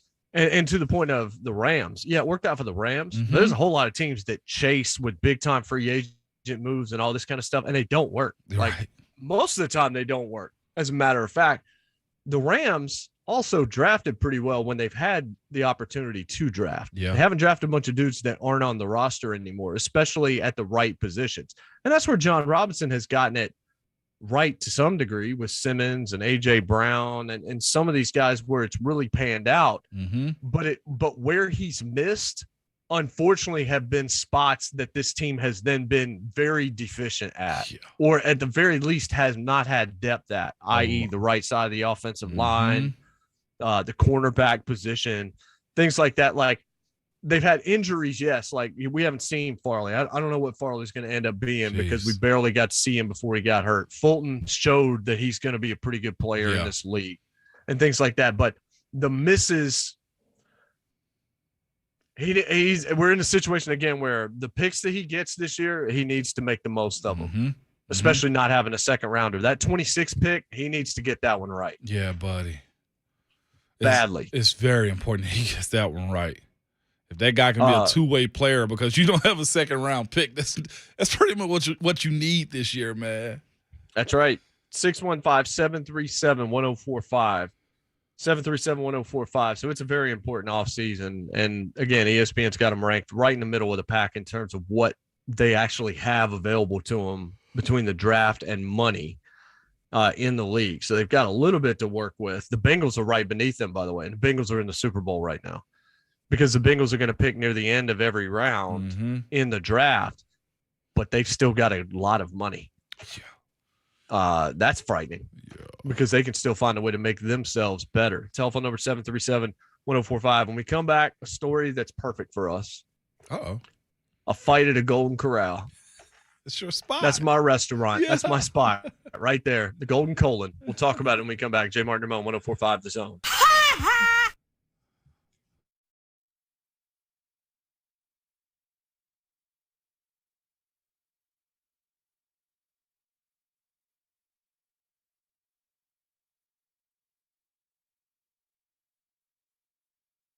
Baker Burwell is the disability brokerage financial professionals can count on to deliver disability insurance education, products, and services.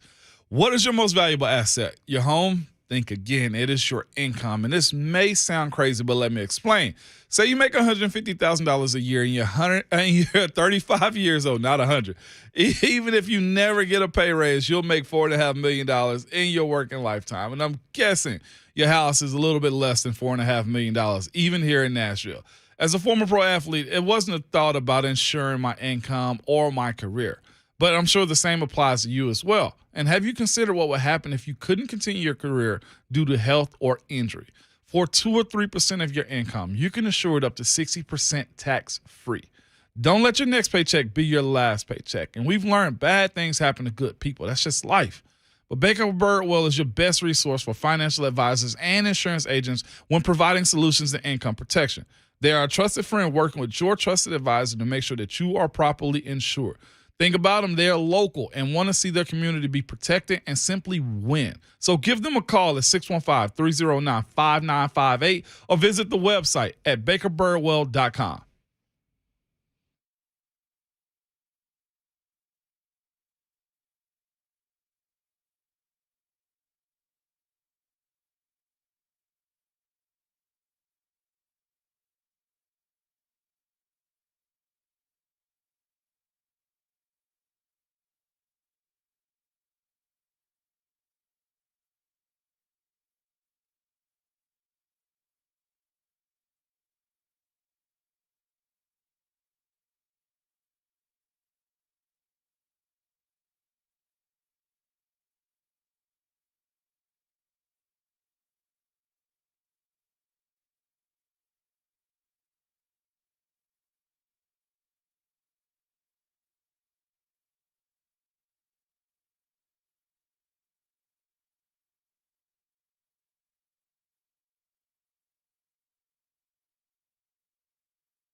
Welcome back, JMart and Ramon, 104.5 The Zone. Finishing up second hour. RC, Ryan Clark for ESPN in about a half hour from right now. Look forward to that conversation, especially after the chat that he had on his podcast about Taylor Lewan. It's certainly relevant to everything that we're talking about here today and every day. And Ron Slay will pop in the final hour. But from CBS Philly, there's a video. Punches thrown, hands and mitts everywhere, and chairs flying as a massive brawl breaks out inside the Bensalem Golden Corral. That's my place right there. I wonder if it was over rolls. No, it wasn't. A former employee says the fight may have happened after a customer became enraged when the buffet ran out of steak. Nothing worse at the Golden Colon than when you roll up to the meat area and the guy's not there, and you look at the grill and it's empty, and you're just like, why am I here? Yeah. Hey, why am I here? They ran out of steak, Jay. I couldn't imagine. The hurt that they had, man. Hard times. Not like it's the cheapest buffet in town. Like you go there, you're planning to strap on the fee bag, and there's no steak there, so you're gonna have to get that third salad. Or settle for some other meat that's been out, like, in one of the trays or something. Yeah. And that's going to be fighting words. Some chicken tenders, man. You got to get you some chicken tenders or something, Jay. I don't know if I've ever seen a fight break out in a restaurant. I know I haven't. Not like that. I didn't even realize we were still doing buffets like that. Yes, you did, because, I used to go once a week, and I take earbuds and I listen to a podcast or something while I eat, because I used to eat a couple of salads. I would go there. It was a good place during my diet. I would go to Golden Corral, and I still do, because it's over near my golf lesson, the one on Old Dirt Road or whatever, Lebanon Dirt Road. So I'll go there. I'll get their sugar-free vanilla cake, a couple salads, and one plate with like some baked chicken on it or some roasted chicken. Yeah. Not too bad, man. You can do a lot worse for, $11, $12. No doubt about it. It's just steak. I wanted to have knives. I saw it said it had chairs being thrown everywhere. Look, yo people, Jay. It gets real, man, because you already know when you're going there, you're not exactly at Cane Prime. You're not at Bourbon Steak. So you're already preparing for there's degrees of steak. That's not to say anything about the quality of steak at Golden Corral. It is to say that you're already preparing yourself for a certain level of steak, and then you get there and there's no steak. I couldn't imagine. You're just like, are you just going to refund? Like the worst thing that I ever remember happening in terms of just like, why are you guys even open? Yeah. Was going to Taco Bell and getting to the front of the drive-through line for them to say, yeah, we're out of meat. What do you mean you're out of meat? Like what meat? We're out of beef. We're actually out of all meat right now. We can do a cheese quesadilla for you with just cheese and tortilla or whatever. I'm like, you know what? I'll pass. And while we're at it, why don't you guys close? Like, what do you mean you're out of meat at Taco Bell? I haven't heard of that one. I've been the one where they were out of beef, and of course you got to get chicken or steak. They didn't upcharge you either, Jay. By the way. Well, I mean, how could you? Like, we're going to charge you more for this thing, even though you were willing to pay less for something else that we don't have. That's on us, so you have to pay an extra $1. That'd be a good racket. It would be a good racket. Always out of beef. It'd be like the McDonald's ice cream machine. Golly. It's simply because be a wrap. They don't want to clean it, right? That's what we found out. Yes. God, that's sad. It is sad. That's sad. 615-737-1. The ice cream machine that's never busted? The one at Jason's Deli. When I go to Jason's Deli, that thing's good, and too. you get the free ice cream that comes with any meal that you order there. You know what is never broken? What? The ice cream machine. I've never actually been to Jason's Step Deli. it up, McDonald's. That's because my people get it right. That's because my people get it right. My deli, we don't play that crap. The ice cream machine is rolling. The ice cream machine is working 24/7, even when the restaurant's closed. If you broke in, I guarantee you'd still get that vanilla chocolate swirl. I guarantee you it would still work. It'd still be cold. Yeah. It would be beautiful. I've never had it. I've never had Jason's Deli. I got to try it out there. That's great. They have some of the best like fresh salad in the period, man. And you can get that all you can eat. That's a haunt for us. Like we'll get a couple of salads, a couple of customized salads to go maybe after church, a lot of Sundays and things like that. If I just want to go somewhere, I know I'm going to get a good meal. I'm not going to wreck the diet. Jason's Deli's the answer, man. I go see my people. I go in there with my platinum card and I'm just like, you see my first name, I'm going to go over here to this booth and you're going to forget to charge me. See, I go there and I get sometimes the New York Yankee sandwich, which is a 3/4 pound pastrami sandwich. What? It's bigger than people's heads. It's fantastic. See, Love it. I'm more of a Jimmy John's and Jersey Mike's guy. Am I missing out? It's different. These are. I don't think those are comparable. There's nothing wrong with Jersey Mike's or Jimmy John's. This is a different level. This is more like I compare Jason's Deli to like a Nukes or something like that. Yeah, but Yeah, that's fair. And I like Nukes. They're more both like good. that. Yeah. I've seen They those are. too. They are, but Jason's Deli is better for my money, not just because it has the greatest name. All right, after the show, all the we're going restaurants. over to Jason's Deli on West End at some point. We're going to do that. Once Jason's back, we're going to go over. I know we got let's Carl go in the with that Borough one. and Trey in Nashville. We're going to pay some bills. We'll come back after the headlines and take those 2 phone calls. Also, Ryan Clark of ESPN in about 25 minutes from right now. It's JMart and Ramon, 104.5 The Zone.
It is 8:02. Good morning. I'm Jonathan Schaefer. Two more Titans going to the Pro Bowl. Defensive tackle Big Jeffrey Simmons, also guard Roger Saffold. Simmons replacing Chris Jones of the Chiefs, who's out due to injury. Saffold replacing Quentin Nelson of the Colts, also out due to injury.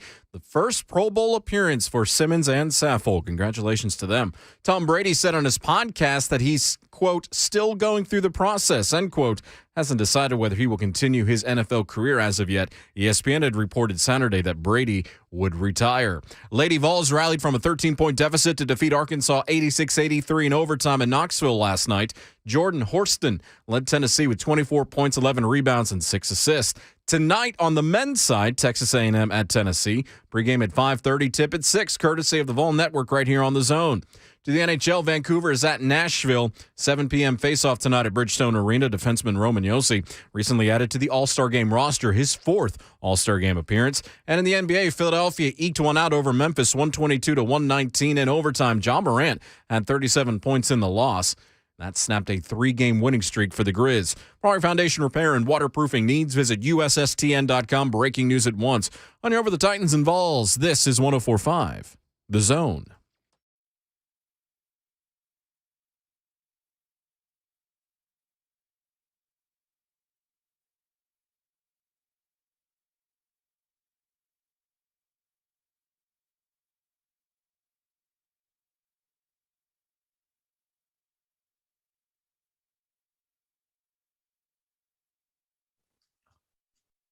What's happening? Hour number 3, JMart and Ramon, 104.5 The Zone, lifted up by our friends at All Four Seasons Garage Doors. All4seasonsgarages.com is where I want you to go to learn more. I got a lift master put in as my genie had just given out after a couple of decades. Barbara Eden had aged. Let's just say that. It was time to do something else.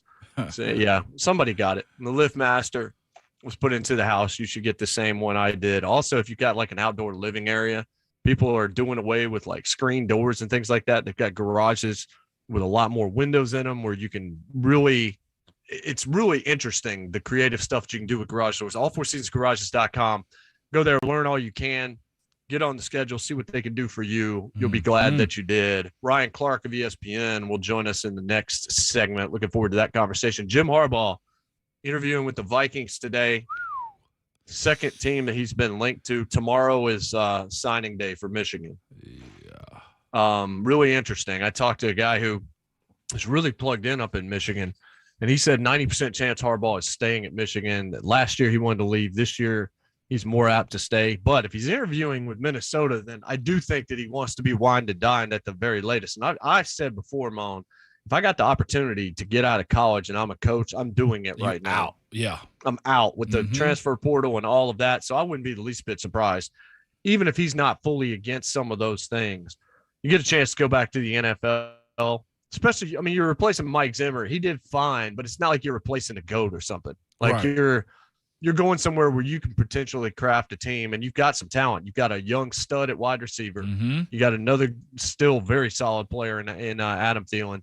You got Dalvin Cook. You need to do something about the quarterback spot, even though somehow Kirk Cousins is a Pro Bowler this year because that many people apparently said no.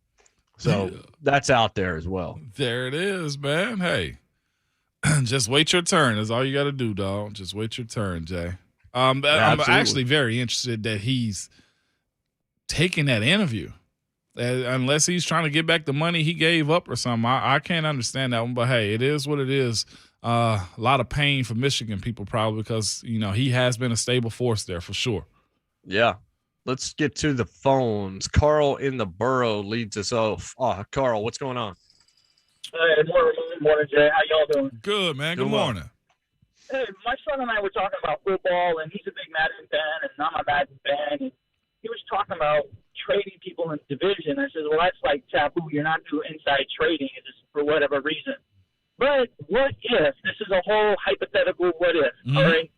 If our closes next year, then we're going to blow up our defense too. Okay, so what if we do inside trading? Let's trade Tannehill, and I hate to say this, Derrick Henry to Jacksonville, do a swap there, quarterback and running back, get some draft capital, get a tight end, which we need, reinforce our line, and get a cornerback. What if we do that? What happens? Like, I know Tannehill can get us back to the playoffs. He's questionable on the Super Bowl. Same thing with Lawrence. You don't know. Mm-hmm. But what if? And it's all hypothetical. What if we did that?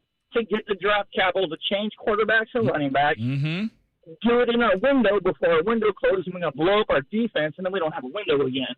If you believe in windows. Like, do we do that? Like, cornerback, tight end, reinforce the line, and give it a shot with a different quarterback and running back. And what do you guys think? Yeah. I'll talk to you later. What do you think, Mo? Man, that would be an awesome, awesome situation if Derrick Henry was about 3 years younger and still, Right. The only hiccup in your trade, no, there's a few hiccups in it, but the main hiccup is this. A lot of people won't hold a quarterback's value. Zach in the chat is just losing his mind over that trade right there. A running back is not going to pull much capital when it comes to trading him off, especially after what is this about to be for Derek, year 6.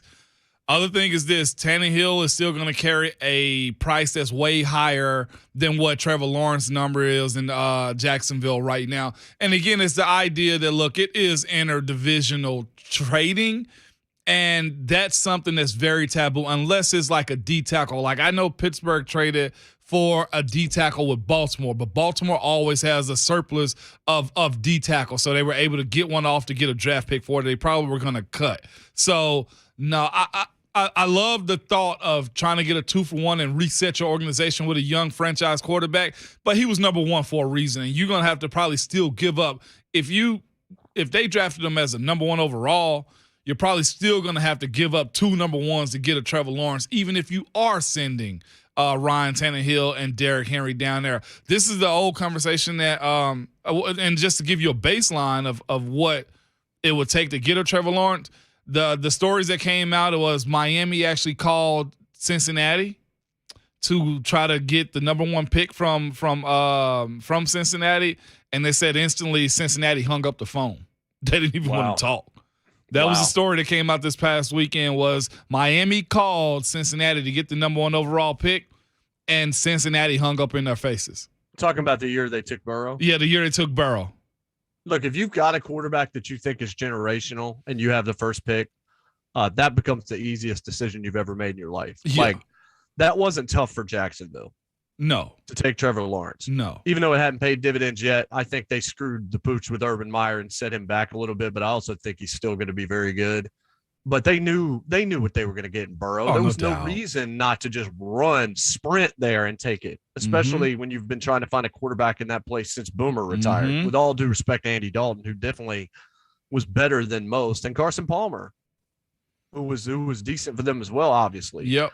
But not to the same degree as what they think they could get with Burrow. And they were bringing a guy from the state, and everything was perfect there. So that's crazy that they didn't even listen, because you seem like everybody's got a price for the $1 million man. Well, not when it came to Joe Burrow in the first pick for the Powdered Eggs franchise. Right. Let's go to Trey in Nashville. Trey, what's up? Hey, what's up, fellas? What's going on? Hey. Good morning. Good morning. Good morning. Good morning. Hey, I just want to say, being, 12-5 or whatever during the regular season, that's great as far as on paper. But do you start questioning Vrabel's job, man? Like, going further? And y'all let me know what you think. Because that playbook is trash, dude. Look, man, you don't question the job of the coach of the year. I will say this, though. I don't care what their record is next year. I mean, I care, but it's not going to make me feel more or less confident about them in the playoffs because it's two different seasons. The more you cover the league, and Moan, you played in it, the regular season and playoffs is just different. Everybody we talk to that's played in the league, they will just tell you. And then you say, well, what's different about it? They're like, it just is. It just is. Sometimes we just do. Like, it's just – it's hard to even describe what the difference is, but you know it when you see it because we saw it in divisional round. There's just something added to it. So if the Titans end up with the number 1 seed next year, which I don't think they will, but if they were to end up with the number 1 seed again, I don't care. Like until they start winning playoff games, a lot of this stuff is as the one thing I do agree with there was it's on paper. On paper is one thing. Mm-hmm. On the field is a completely different thing. I know we got RC on the other side. Let's go to Eric in Nashville. What's I up, want to Eric? take this call. Eric, what's up? Hey, guys, good morning. I'm going to get to Jimmy G a little bit in the Titans in a minute. But one, you were talking about buffet stories that were kind of hilarious. Now, fight did not break out, but I can see why sometimes fights can break out because of buffet etiquette. This has happened a number of years ago where I was at a Shoney's, and I was going through the buffet line, get my plate and stuff like that. Well, they were out of bacon, and of course, and this waitress brought out just like a huge heaping thing of bacon. And there was this one guy, there was a couple of guys with to-go boxes. This guy grabs a pair of tongs. It looked like it was somewhere between about 10 to 20 pieces of bacon. It was put in this to-go box. I said, you have got to be kidding me when I saw that. And there were some people looking at it real cross. So I can understand how fights can break out with people just go through the line and just piling on whether they're at the restaurant or getting the to-go boxes. So that's just so wrong. But anyway, guys, a couple of things. First of all, about the Titans, I'm not one of these people. I've heard some people say, well, we got to get rid of Derrick Henry. I said, man, the dude just came off a foot injury. I mean, I'm just saying, got to wait till next year to see what he does and stuff like that. And I don't know what you're going to get for Tannehill. I think you've got to draft a quarterback and probably groom the next quarterback. It's time to start thinking about that with him being 33. But the other thing about Jimmy G, everybody's so ready to get rid of him. I think whoever gets him, if he goes to another team, could get him for good value. He's been hurt, and I know San Francisco's not going to get huge draft capital for him. And I think he could really help a team out because other than that pick that he threw late when he was getting sacked and the pressure on him, he actually did not play that bad. He may have missed a couple of throws, but I think a lot of times he gets some unfair criticism for his play. So, that's just my thoughts, guys. Y'all take care. Yeah. Appreciate it, Eric. Yeah, the bacon thing's legit. I don't know who it was, but there was a story.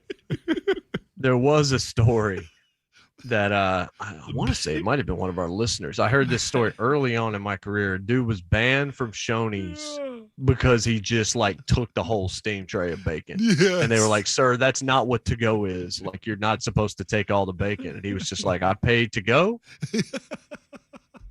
I'm taking all the bacon. The entire family is eating bacon all week, and it's on you. I paid my $8.99 for this breakfast buffet.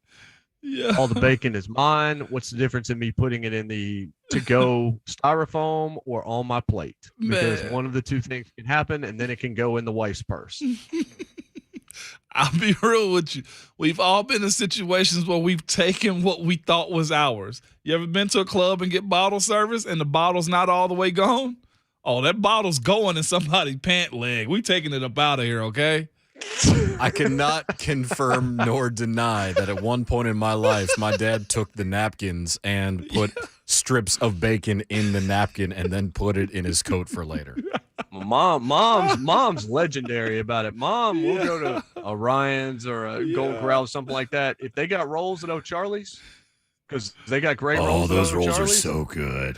Rolls wrapped in the napkin with the trifold. Yeah. All up in that. Like 3 or 4 rolls All right. cornbread or something are coming out of that purse when we get back to the house. We found the topic for tomorrow. What What have you stolen and how much from the buffet? Oh, what was What's yours? the most egregious thing you snuck into a movie? That's another one. Oh, that's another good one. Oh, don't start that. Yeah. one. Because you know what? I'd rather talk about that than, hey, let's trade Tannehill and Derrick Henry. No, that's the second time I've heard that now. Don't knock it. Happening. God. The narrative is out there. I hated him. Ryan Clark of ESPN joins us next. JMart and Ramon, 104.5 The Zone. Yeah.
Welcome back, JMart and Ramon, 104.5 The Zone. 11-year NFL veteran ball for life, Ramon Foster and Jonathan Schaefer joining me. I'm Jason Martin at Ramon Foster, at Schaefer on Sports, at JMart Radio, at JMart and Ramon. Buffet etiquette. That's the topic I'm here for. Like what it is that you tried to take, whether or not it was bacon or otherwise. For me, it wasn't usually taking food. It was taking dishes. That was mine.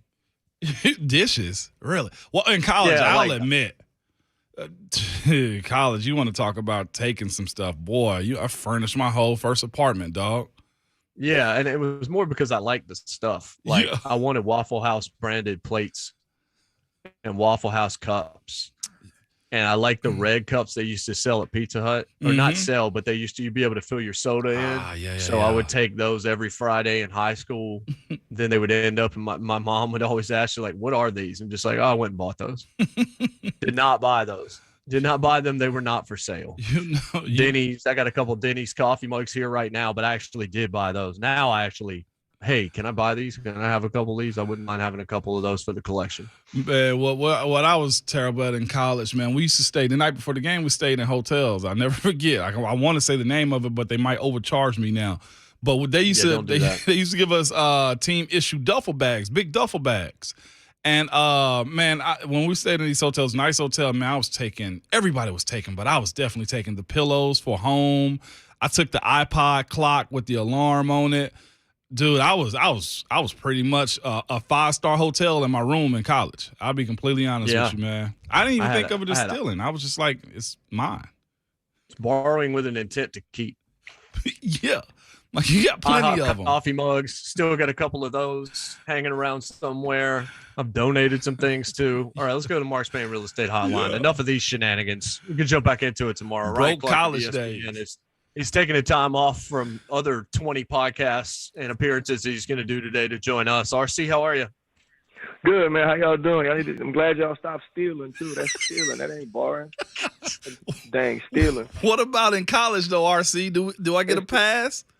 It's still stealing. I mean, your reasoning behind doing it or your lot in life is what it is, but it's still stealing. It's still and it's okay, but you go to jail for it, too. Like, when you go to jail, like, when they take you to jail for stealing all their stuff, they ain't going to be like, well, this kid's having a tough time. He's just a scholarship athlete. Nah, your butt going to jail. You're going to be on the cleanup crew with that orange suit on, with that little pokey thing that you stick the trash on. With my duffel bag different. that I took it in, right? So they're going to take that duffel bag. They'll confiscate all your stuff. Brian, are you seriously arguing you never stole anything? I never stole from hotels. I've definitely taken some things that weren't mine for sure. And I'm not saying that, but I know that they were stealing. Like, I'm not trying to pass it off as if I did it for any other reason other than to take something that wasn't for me because I wanted it. And in my heart of hearts felt like I needed it. Yeah.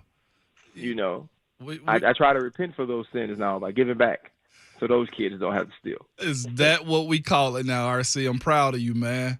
Hey, that's a step in the right direction. Reform. Well, it happens when you become rich. I'm glad you said it. So I heard you say, I think I heard you say this yesterday, that when Joe Burrow first got to LSU, you had no love for him. Like, you didn't care. You were just like, I don't know who this dude is. At what point did the worm turn and you realize, yeah, you know what? I think I'm wrong about this guy. He might be pretty good. I never thought he was bad. I just thought he was okay. I think it was 16 touchdowns, 5 interceptions, in his first year. And it was also because we ran a prehistoric offense, but he's still the same way he behaves now was how he behaved then. Like, he always had this level of confidence, cockiness, sometimes arrogance. He always had that air. And, being a OG and being somebody that, played for LSU, you're looking at the production, and the attitude and the production didn't match. And so that was the issue to me. It's like, dang, this kid's acting, he's behaving, like Aaron Rodgers, but he's playing like Jimmy Garoppolo. And so, like, that was a problem. And I'm at training camp the next year watching them practice. Jamar's out there, Justin's out there. and I'm standing next to a Seattle Seahawks scout, and there were about 5 throws in the row, man, that was just stupid. Like, just amazing throws, pinpoint accurate, great velocity, moving the safety with his eyes. And me and the scout look at each other, and at the same time, we like, oh, that's how it's supposed to look. So I had actually a radio hit the same day here locally, and I told Matt Moscona, who I did the show with, I said, Joe Burrow's going to be a first-round pick. Wow. And then it was about like week 2, after they beat Texas, I believe it was 2 or 3, and Paul Feinbaum, that's when everybody was on the Trevor train. Paul Feinbaum was saying Trevor Lawrence was the best quarterback in the country and was going to win the Heisman. And I was like, nah, man. I was like, Joe Burrow was better than him, and Joe Burrow was going to win the Heisman. And I said it that week, and it kind of just started a thing. And, like, that was kind of when everybody started to be allowed to rep LSU on TV, because I was so obnoxious about it that they couldn't stop me. So, in turn, you couldn't stop anybody else. Yeah. So I listened to your pivot conversation with Taylor Lewan this past week, RC, and it was a real good conversation. Really, and I was telling Shafe too. We talked about it. I was like, it changed my perspective a little bit on him. But you asked him something as far as the quarterback goes. You were like, you see these guys playing. I think you mentioned Joe Burrow and I forget who else, Patrick Mahomes. I mentioned Josh and Patrick. And you said, don't you wish you had one of those? Yes, so, and he gave the right answer, but he absolutely does wish he had one of those. Yeah, he does. So what does that actually mean for this NFL that we're in? We're seeing the changing of the guard with Tom, with Ben, Eli bowed out, Phillip Rivers bowed out, Drew Brees bowed out. What do you mean when you say you wish you had one of those? Because that's where the Titans are right now as far as this postseason is concerned. Number 1 overall seed get bounced out, and a lot of the fan base, of course, want to point at either the OC or the QB. Yeah, I mean, I think, but isn't that always what it is, though? Yeah. The quarterback probably gets too much credit when some quarterbacks, not all, get too much credit when their team wins, and probably takes on a little too much blame depending on who they are when their team loses. You have to also look at it. Patrick Mahomes can only produce 3 points in the AFC Championship against the Cincinnati Bengals, and so. It's not that everybody plays perfect all of the time. I just think when, you sat back and got to watch Pat and Josh play at the top of their talent, right, at the most elite that they could be, it was almost like something we'd never seen, and it definitely was something we'd never seen or hadn't seen on the same night, on the same field in such a high-stakes moment. And, when you watch that, it kind of tells you where talent is leaning at the position. And you're still going to have these guys who don't necessarily have those skill sets that are really good. Like Joe Burrow doesn't have the skill set of those 2 guys, but his skill set is extremely high. His intangibles are off the charts, and his belief and confidence in himself is almost like idiotic, right? To believe in yourself that much and think that you can do some of the things that they can. And so when you think about that, and when you look at, some of those quarterbacks and some of the things that it's possible for them to do, it's like, okay, if we don't have one of those, can we win? Yeah. And that was kind of my point. You have, and he said it on the show, Derrick Henry's the best back in football. I believe that too. In that, you also can't beat the Bengals. You can't get 1 yard on the goal line. You can't get 1 yard on 3rd and 1. You can't get 1 yard on 4th and 1. And so sometimes you need a quarterback to play you out of those things. And in that case, Ryan didn't. It doesn't mean he's a bad quarterback, but it also makes me feel like, has he hit his ceiling, right? Have we seen the best of him? And if we've seen the best of him, can you win with any less than that? And you look at the AFC, there's going to be the Herberts, there's going to be the Mahomeses, there's going to be the Allens, there's going to be the Burrows, right? And so if we have Ryan Tannehill, can we compete with those types of teams? Wow. Yeah. In that same conversation, though, RC, we're looking at those guys you just named. And there was a guy that recently in the AFC South that said he's a generational talent. And we're watching, I don't know if it's negligence or just mismanagement of the situation in Jacksonville. How do you see this actually playing out for this young guy, man? Is he talented enough to actually bring that organization to the forefront? And I know the Titans don't want to, hear that, but of course, good players are good for the game in general, as far as Trevor Lawrence is concerned. Yeah, I think it's hard for him right now because they're trying to find the right coach. Like, these coaching searches are seeming to me to be taking a very long time. Like, normally I feel like these teams know who the guy they want is, and they hire pretty quickly.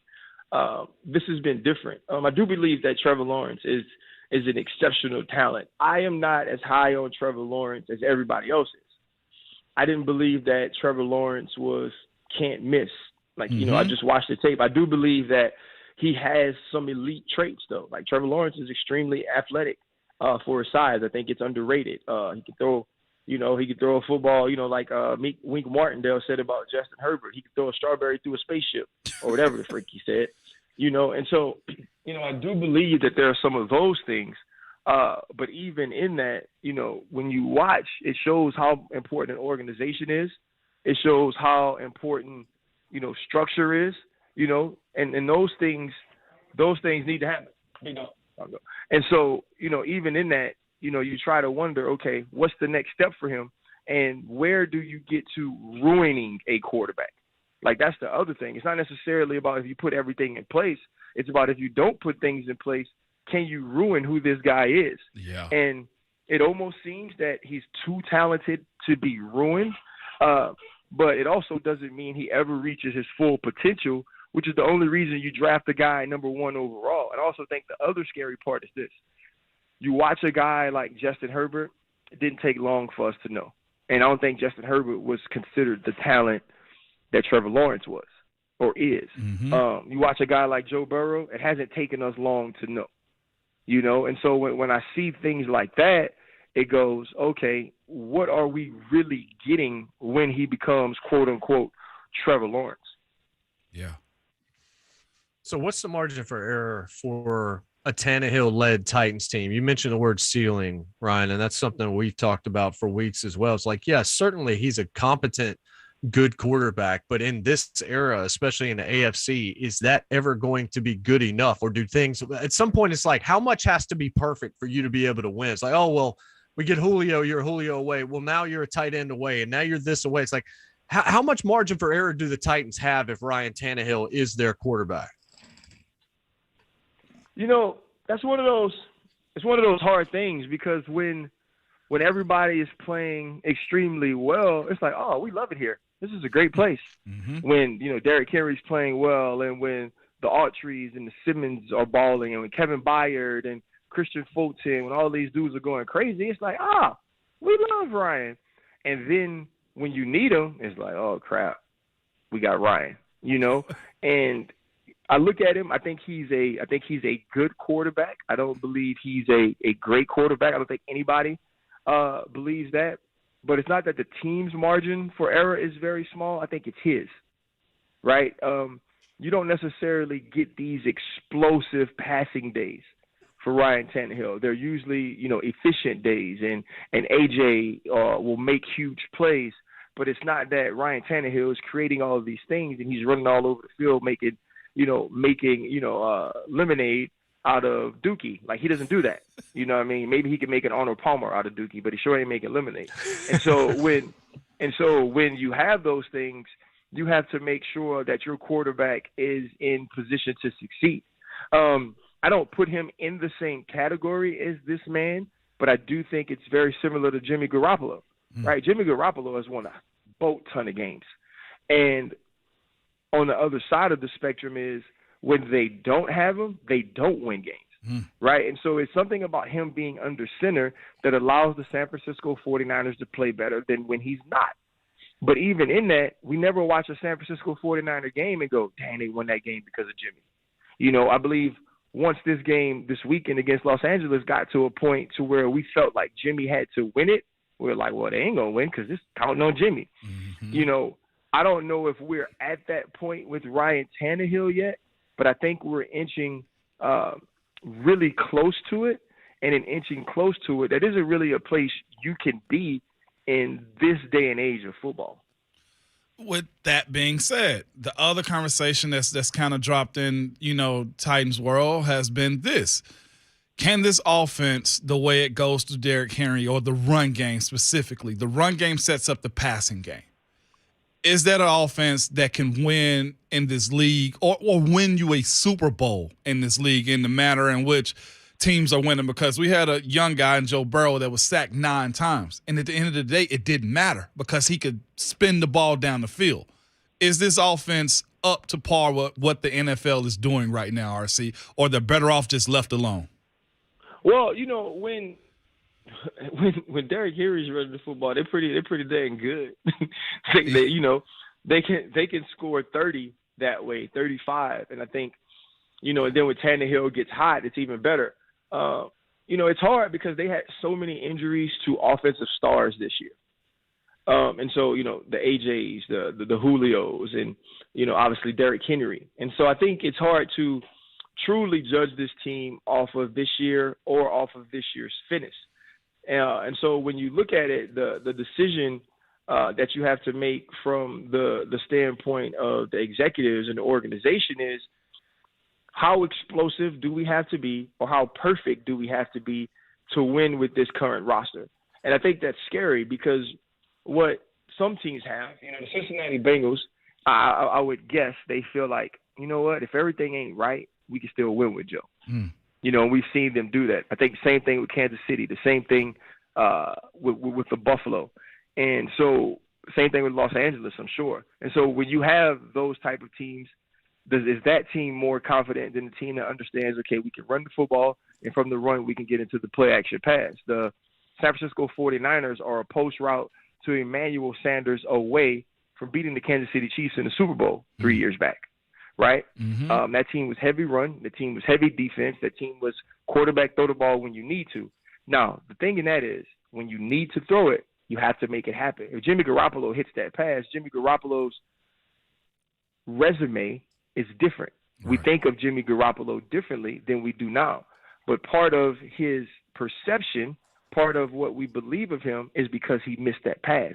And so now every pass he misses in that moment, we go back to that same one because we see it as that's the only thing they ever ask you to do the whole year.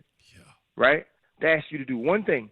You threw the ball 8 times in the NFC Championship. They ask you to do one thing, which is hit a wide open man in the Super Bowl, and you didn't do it. And so now that's forever his legacy. And so for the Tennessee Titans, it's how long do we have one of the best run blocking lines in football, the best back in football, the best front four in football right now, and still come up short? How long is that okay? And if we keep allowing it to be okay, how long before we don't have those other things either? Yeah. Well, RC, your network is reporting it right now, and Tom Brady just put it on his Instagram. He's out. He's done. The retirement is now official. How do you feel about how this has gone over the last few days? Did he just want to wait a couple of extra days, or what exactly happened here? One, I don't, obviously I know, but I can't tell. I'll tell y'all what happened. Yeah, I get that part.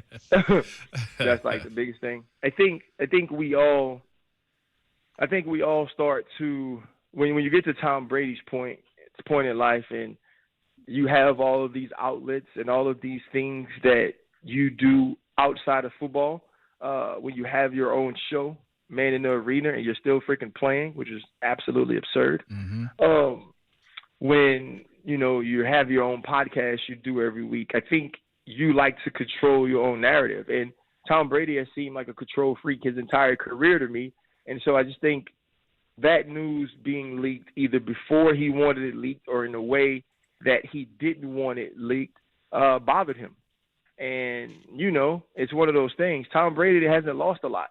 And I guess he was like, you know what? You ain't going to retire me until I'm ready to say I'm retired. And even if it's 2 days of being petty, I'll take these 2 days to be petty and I'll break it myself, or I'll say it myself. And so, it's just one of those things, man. I think once the news broke, we all knew what it was. You were just waiting for him to say it. I was kind of hoping that he took it to a new level of petty and played just to spite people. Like, I was hoping he just That's Aaron Rodgers. Nah. Yeah, I'm not going to retire. Since you say I'm going to retire, I'm going to play one more year. But, this is what I say about Tom Brady. The man never was a loser. He ran out of time a few years. A couple of years he was super successful, but not as successful as the other years, and he didn't even lose to Father Time.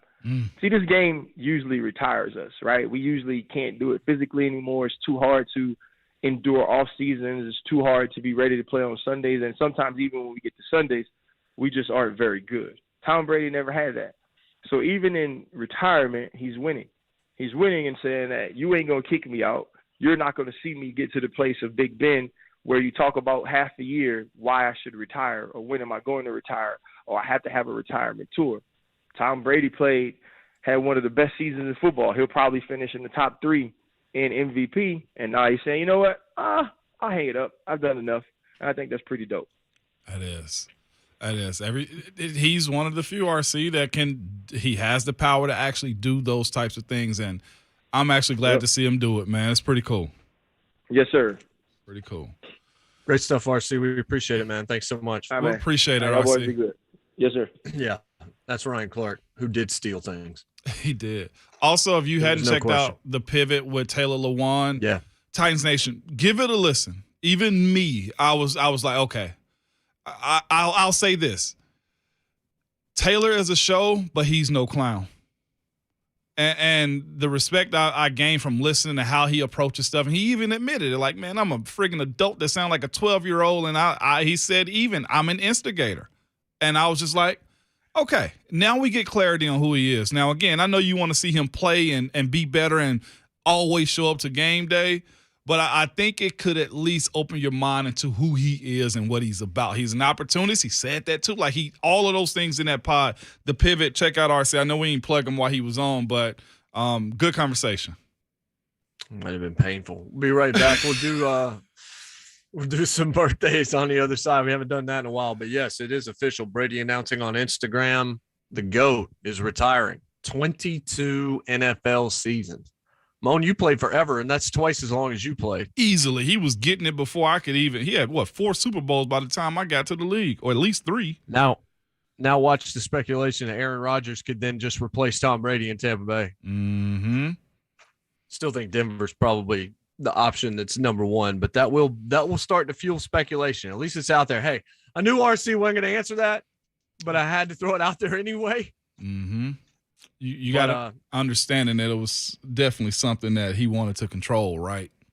Yeah, no question. I mean, that's why you do it this soon after. It's just like, hey, I kind of wanted to do this myself, so I'm going to say I'm still going through the process, even though the process was probably already a wrap. We'll be right back. JMart, Ramon, 104.5 The Zone.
Welcome back, JMart Ramon, 104.5 The Zone. This will be abbreviated, obviously, because we kept RC a little bit longer. And, well, I don't imagine anybody had any issue with that. Again, check out the pivot and see if you come away with a different opinion of Taylor Lewan. If you aren't a particular fan, or maybe if you are, either way, it's definitely worth paying attention to. All right, Moan. We haven't done this in a while because we've been so football focused over the last handful of weeks, but Pauly Shore is 54. Encino Man. All right. Hey. Cool, dude. I used to watch his movies growing up. Who was the yeah, that was a good one. Michael C. Hall is 51. Michael C. Hall. Revenant? No, that's Leonardo DiCaprio. Michael C. Hall, was this West Wing? 30 Rock. Played Dexter. Still plays Dexter. That was next on my list. And he was in 6 Feet Under, which is a tremendous show. Jason Isbell is 43, Mo. Jason Isbell, Downtown Abbey. Downton Muscle Shoals. First of all, it's Downton Abbey. Yes, it's not downtown. Downtown Julie Brown. Has he ever been arrested on Broadway? Well, actually, I mean, maybe. Yeah. I mean, that is a possibility. I got a feeling I know who he is. I just can't put a face and name to. I don't know how many times I've worn his shirt over the last few years because I have like 6 of them. Jason's talked about him on the show. That's what I know has been there before. You think I'll be listening to you? Yeah. You really think I'll be listening to you? Musician Moan. Musician Moan. He's a musician. I ain't got a clue what he's done though. It's all right. Oh, cool. Garrett Morris, 85. Garrett Morris? I know him. Yep. He's a fraternity brother of mine. And I'm pretty sure. Yeah. Garrett Morris. I need more. I'm gonna need more. I don't know. He played in the band at TSU. That's the Garrett Morris I know. He did go to the Juilliard School of Music. Big Boy. No, it is his birthday also, though. So I can't give you that one now. Who's good work? Garrett Morris was in Saturday Night Live for a few years. He was in Car Wash, Different Strokes, 227, The Jeffersons. Oh man, Jamie Foxx show, regular cast member on that. He's done a lot of different stuff there, Mo. I missed my calling today. That one wasn't. Oh, Garrett Morris. That's the Stan from Martin. Yeah, no, you can't. No, you can't now. That's right, but you can't. No, I didn't even give you that one. No. Yes, it is. No, you are not allowed to take that now. No. He was in 55 episodes of Martin, and that's a show I know you love, and that's why I didn't even mention that yet. You screwed it up. I didn't even look it up. Bacon and a lick my backside. Yeah. You were Patrick Mahomes. Ooh, Ron gonna be mad about that. You were Jimmy G, and you fired it over Sanders' head in the Super Bowl, brother. Oh my God, you missed it. I'm sorry, I let y'all down. That's why I got to him last. I could have told you Ronda Rousey's 35 or Harry Styles is 28, and Ronda Rousey just won the Royal Rumble. Unfortunately, I watched that a few days ago, but yeah, man, Garrett Morris. Dan from Martin. From Martin. I tried. You did. Tried, and you lingered on that one for man. I'm pissed down my leg. I did. I pissed down my really leg. Athlete. Moment's too big for him. Oh my God. Probably too slow. Yep. 4th hour of the show. If Moan can pick up the pieces of his life. I'm logging off my life. I was waiting for it. I was waiting for it. I'm logging off of my life right now. There it is. 4th hour of the show. Sleigh riding. 25 minutes. 104.5 The Zone. Bang, bang, bang.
Good morning. I'm Jonathan Schaefer. Tom Brady has announced his retirement via Instagram.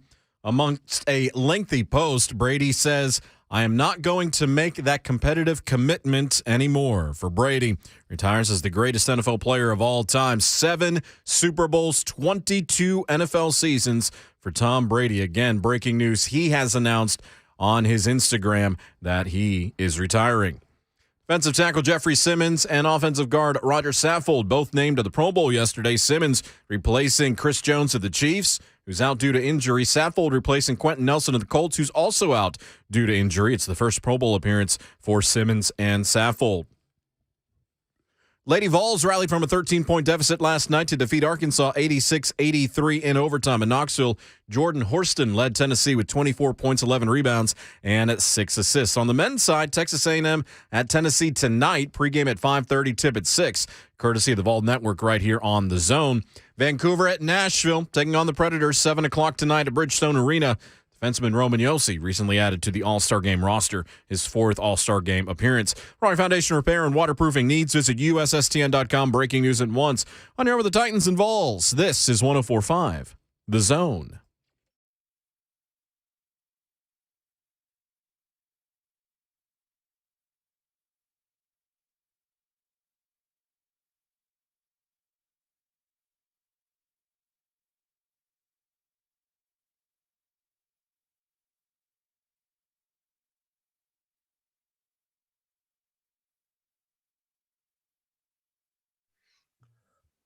What's happening? 4th hour, hashtag fastest 4 hours in radio is upon you, upon us. We're blessed to bring it to you courtesy of All Four Seasons Garage Doors in Nashville. Allfourseasonsgarages.com is the website I want you to go to learn more. I learned more, and then I learned I needed a new garage door situation. And so I stepped my game up. You should do the same. Say the one that you put in JMart's house, put that LiftMaster in mine. You will be glad that you did. 11-year NFL veteran, Vol for Life, Ramon Foster, joining Jonathan Schaefer, joining me at Ramon Foster, at Schaefer on Sports, at JMart Radio, at JMart and Ramon. That's our compact formula. So, our thanks to Ryan Clark. If you missed that podcast, it's wherever you get your podcast, and check his the Pivot podcast out as well, as they talked with Taylor Lewan. I'm heartbroken right now. Not as much as Slay is that you didn't know that Garrett Morris was Stan. I know. Martin. I hadn't done birthdays in a while, Mo, and I was like, I'm going to give you a layup on the way out. Because I know you love this show. 50-some episodes of work. Nope. Mm-hmm. I know, man. And the first thing Ron did when he walked in here is he brought some waters to stock the fridge up, too. Shout out, because we're a classy group. But he was like, really, Mo? I pissed down my leg. Yeah. Pissed down my leg, man. Yeah, I hear Slay. I don't see Slay, but I hear Slay. He said, I'm out here like Davis. Yeah. You're out here like Charles. Like Charles. Peters. And Get out here like Peters. Yeah, we doggone sure ain't E. No NIL deals. Although he got on E in one. So Tom Brady announces his retirement. I want to take it in a different direction real quickly because I saw this yesterday and it made me stop. So Tom Brady's retiring after 22 years. Go be more of a father, be a little bit more present, not have to work himself back into whatever he's got to do. Like, he's going to come back and he knows he's still really good and can still play, but that team's got issues in terms of bringing everybody back. And you saw what happened when Godwin went down and AB went nuts. All of a sudden the offense wasn't the same. And then Brashard Perriman got screwed up. But I actually want to take this in a place that I don't imagine anybody else is going to, just because I think it's kind of sad. Skip Bayless, who's as big a Tom Brady fan as you'll find, who was talking about he was heartbroken just thinking about Tom Brady retiring and all this other kind of stuff. I saw an article where Skip Bayless told his wife, understand you'll always be second to my job. We will not have kids. And she was okay with that. And look, that's her decision to make. Mm-hmm. If I were to ever even ponder the idea that my job was more important than Abby or the idea of having Clara Grace, my gosh, have I gotten life wrong. Like, I know Skip's making a ton of money, man, but how empty is it? Like, how empty is it without your family? How empty is it without people to share it with? This is just, I mean, like, I love this job. I love being able to come and talk to you for 4 hours a moment, talk to Schaefer for 4 hours, Right. talk to the listeners and have opinions and have fun and talk about stealing stuff off of Golden Corral buffets and all of that.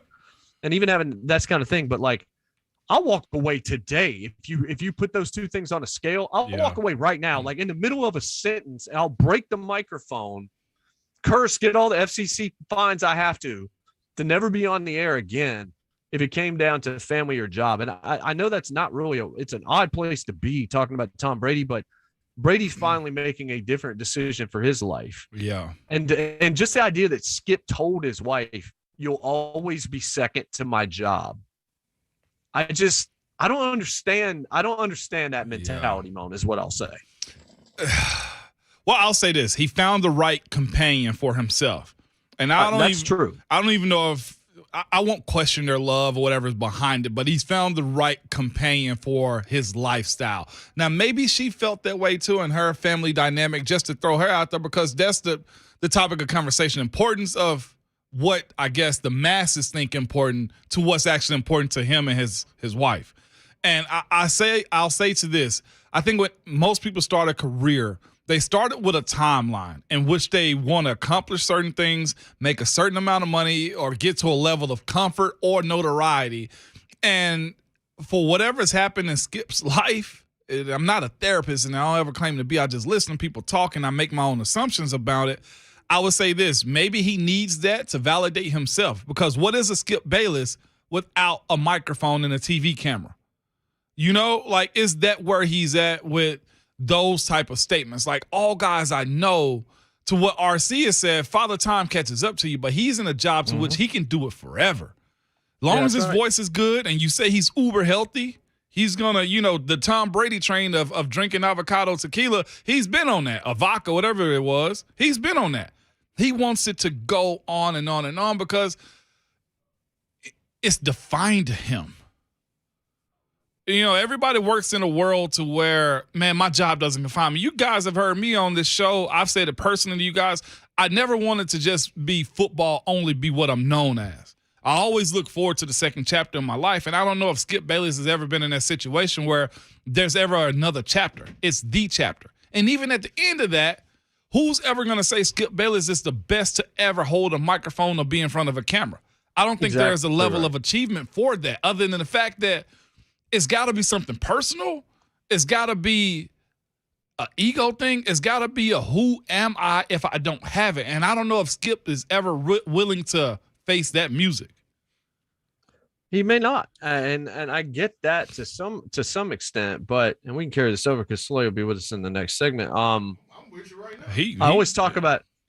Well, he's in the studio right now. He's taco guy right now. Stephen Covey. I've played it on the air. I played it on the 6 o'clock show, and I've talked about it in the past. Stephen Covey wrote a book called The 7 Habits of Highly Successful People. Mm-hmm. Now, he passed away years and years ago, but that book's been read by millions and millions of people. And there's an experiment that is on somewhere around like page 92, 93 of that book. And it's about you passing away and being present at your own funeral. Ooh.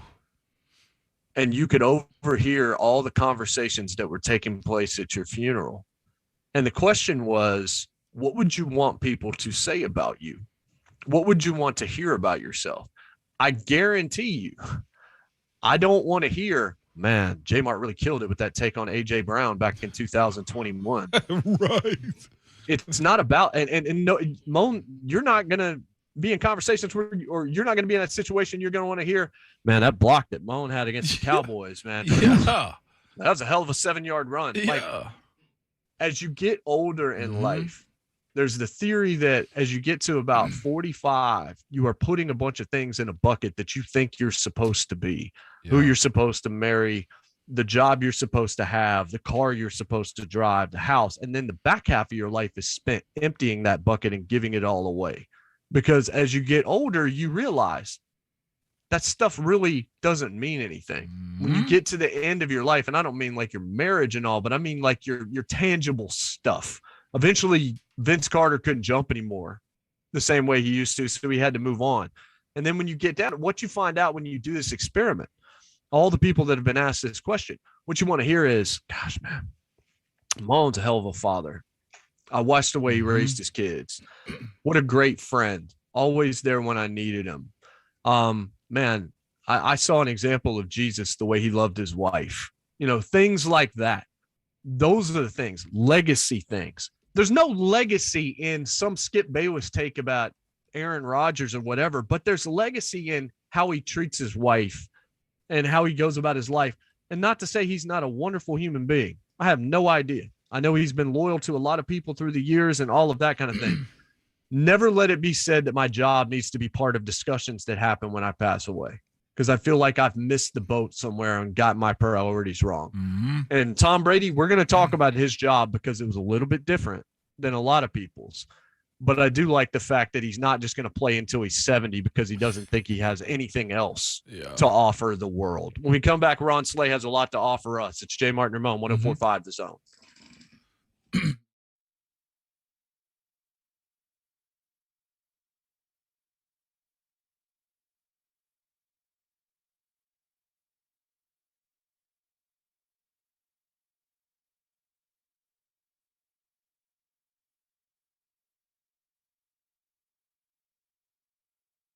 The moment we've been waiting for since September is finally here. In honor of the big game, DraftKings Sportsbook, an official sports betting partner of the NFL, is partnered up with is official sports betting partner of Super Bowl 56, is giving new customers 56-1 odds on either team. You can bet $5 and get $280 in free bets if your team wins. Not a new customer? No problem. You can also experience Super Bowl 56 with same game parlays. And what does that mean? You combine multiple bets from the same game for a bigger payout. The more legs you add, the more money you can win. And the thing about DraftKings is this: it's safe, secure, and reliable. And you can deposit and withdraw your cash whenever you want to. So download the DraftKings Sportsbook app now and use promo code WGFX and get 56-1 odds on either team. If you bet $5, you can get $280 in free bets if your team wins. But use the promo code WGFX at the DraftKings Sportsbook, an official sports betting partner of Super Bowl 56. And you must be 21 years or older and present in Tennessee to bet. Restrictions apply. See DraftKings.com/sportsbooks for details. And if you're someone you know has a gambling problem and wants help, call or text the Tennessee Red Line at 1-800-889-9789.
Welcome back, JMart and Ramon, 104.5 The Zone. We're powered by All Four Seasons Garage Doors right here in Nashville, of course.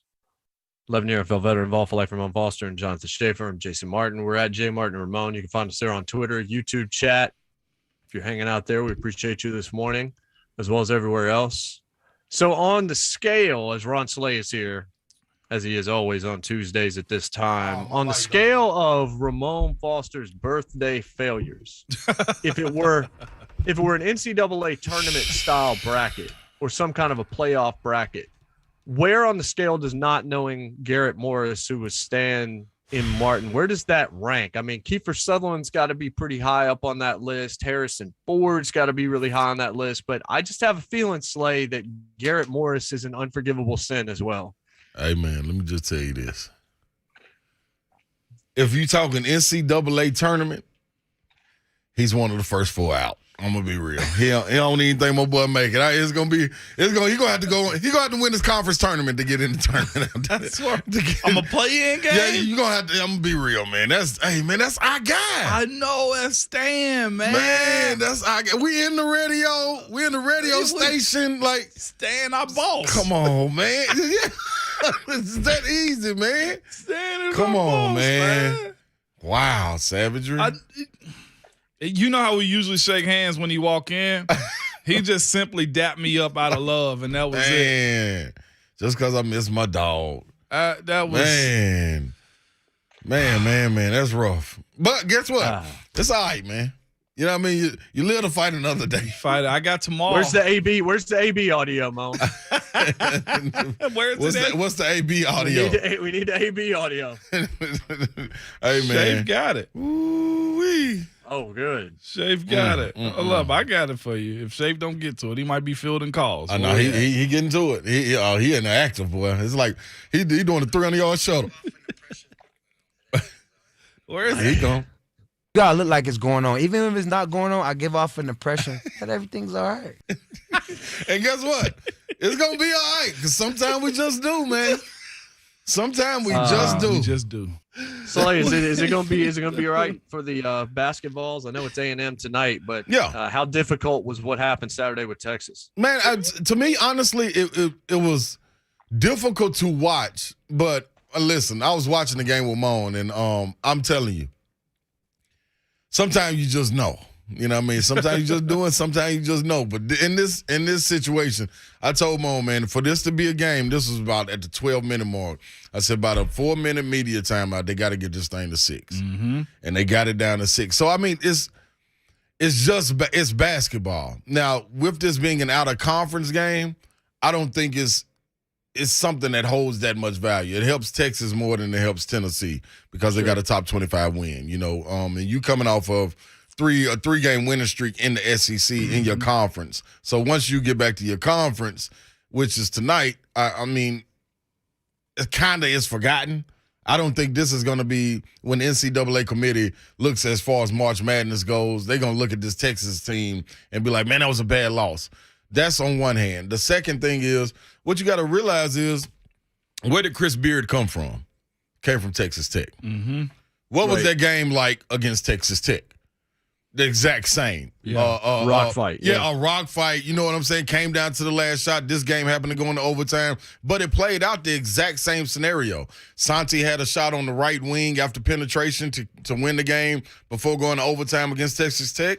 In this game against Texas, he had the same shot with Josiah James. They hit the same shot in the same exact spot with Santi in the corner. I mean, it's just, that's how it goes. The thing that I would take away from it is you don't want to keep seeing this team come out to slow starts offensively. Yeah. You know, if anything got to be fixed, that's what I take from it. But what I do like, and this is a carryover from the Vanderbilt game, the LSU game, the Florida game, is the edge and the fight that they're playing with. You remember when I came back from LSU, I was telling y'all, like, hey, man, this team right here ain't got it, dog. Like, I don't care nothing about the talent, this, that, and the other. Man, they not fighting the way they supposed to be fighting. So you look at it now, that's not what we're saying no more, because what you got to see is the character that they do have at the end of the game where they could have folded. They really fought. You know what I mean? And the bench was back up into it. That's one thing I always watch, too, the bench. What is their body language doing? I'm a big body language guy. Yeah. And they were into it. Once they started to do their comeback, nobody had their head down. So, hey, man, I'm honestly okay with this. Do I expect this team to go to the Final Four? No. Yeah. You know what I mean? Do I expect this team to go to the Elite Eight? No. Do I think they can get hot and get to the Sweet 16? Most definitely. Mm-hmm. You know what I'm saying? So is that what their talent is? That their talent? Their talent is Sweet 16. Like you kind of see it from that perspective. Final form of the Vols, if everything is clicking for them, is the Sweet 16. yeah, if we were saying the roof is the ceiling, yeah, I think the roof is the ceiling with the Sweet 16 for them. Now anything else after that is all a bonus. You know what I mean? But I think you're seeing what they are. They're a top 25 team. Are they a top 15? No.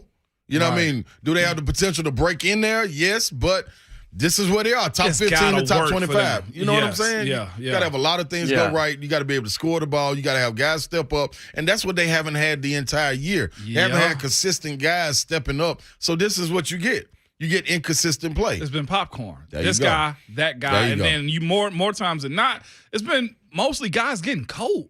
Yeah. Or just missing. Like it ain't the fact that nobody's getting hot. It's guys just go missing. Yeah. I mean, Santi went 0 for 5 from 3. Just make one. Game's over. You know what I'm saying? Now, it could have been the 1 for 6 if Josiah Jordan-James passed it to the corner when he had 3 guys running at him. But at the same time, that's an open shot. We wasn't complaining when he made the 2 threes to help get him back. You know what I'm saying? Yeah. So really, in the same sense, feed the hot hand. That's the hot hand, him and Ziegler. So Rob, can I ask you this on that shot? What up? Being in that position, I'm sure you've been in it, whether it's high school, college, overseas, pro, whatever. Mm-hmm.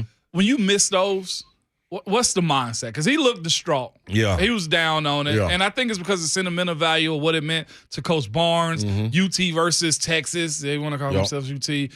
But it was that, UT. you know? Yeah. What's it like being in that spot? That's a tough spot. Reason being, I always tell you about routine shots. Like the best time to get offensive, the best time to get 3-pointers is off an offensive rebound. The best time to shoot 3-pointers is off guard penetration, because when you're shooting on the gun, which is a contraption that's put together that you can just continue shooting and it spits the balls back out of you.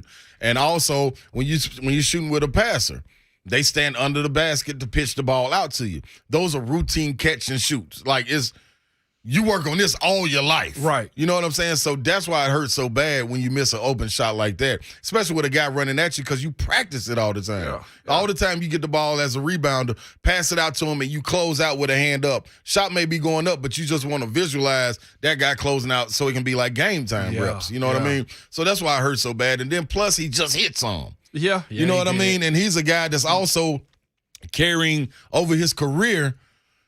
Man, when is Josiah going to be that All-American? You feel what I'm saying? You get caught up in all the McDonald's stuff, and then he wears that a little bit, so he's trying to shake that. He ain't had consistency as far as his health. Now he's starting to get on the roll. This shot right here, you never know what it – all it takes is one. Yeah, buddy. You know what I mean? Yep. And then all of a sudden you bounce it back. You're like, darn, when dude learn how to shoot like this? It's just a different type of confidence. Right. You know what I mean? So it could have done a lot for him, I think, and he really, really, really wanted that. And guess what? It's gonna be another opportunity for him. Absolutely. Without question. It's basketball. That's what it is. So, Ron, did you think before the season this team was going to be better at this stage in the season than they are? Like, I know what you said coming back from LSU and what we just talked about with the Sweet 16. Did you actually feel more optimistic about them from a talent perspective, or is this about the team you thought they were going to be? No, I thought they were going to be better. So I picked them preseason to finish in the top 3 in the SEC, and right now they're in 4th. So, I mean, it ain't too far off. But I will say I expected them to be better in the sense of the consistency, because you had a guy as Kennedy Chandler coming in now. I didn't expect him to average 25 or 27. I expected him to come in and average about 14, 15 points, which is really good as a freshman, control the tempo, be able to get what he wanted to coming down the stretch of games. But the key thing is I expected guys like Victor Bailey Jr. Come on now. to be a guy that was really going to step up. And listen, take your hat off to him for that game. Now, that could be a game to turn him also. So, that's one.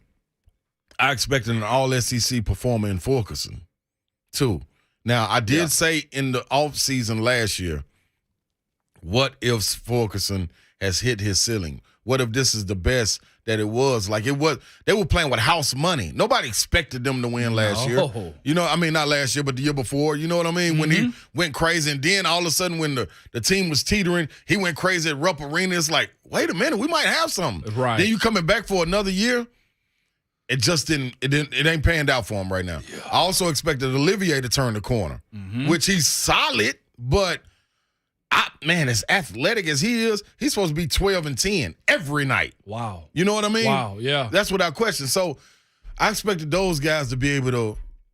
Santi has, he's blown past what I thought he would be. Really? Yeah, I thought Santi was going to be a guy that was going to be teetering off of man, Kennedy Chandler got the show, you know what I mean, what I'm going to be able to do. I ain't handling the ball. He's embraced his role. Nice. You know what I'm saying? So that's good. And then Ziegler. So the downs that we've had at Fulkerson, Olivier, Victor Bailey Jr., you have the pickups from Ziegler. You had Santi, you know what I mean, go off and advance his game. And so you're getting good things. We're still waiting on Powell, and it's still a long season, even though it's, you know, we're getting down to the last little month of it. But you still got an opportunity, man, for guys to turn the corner, which, to answer your question, JMart, no. I thought this team was going to be much better than they are, even though they are still in the upper echelon of the SEC. So let me ask you this. We were sitting there watching the game this past weekend, and you were irked, you were tempted, you was about to say, man, I need this to go a certain way. Yeah. And truth be told, they lost by 1. Yeah.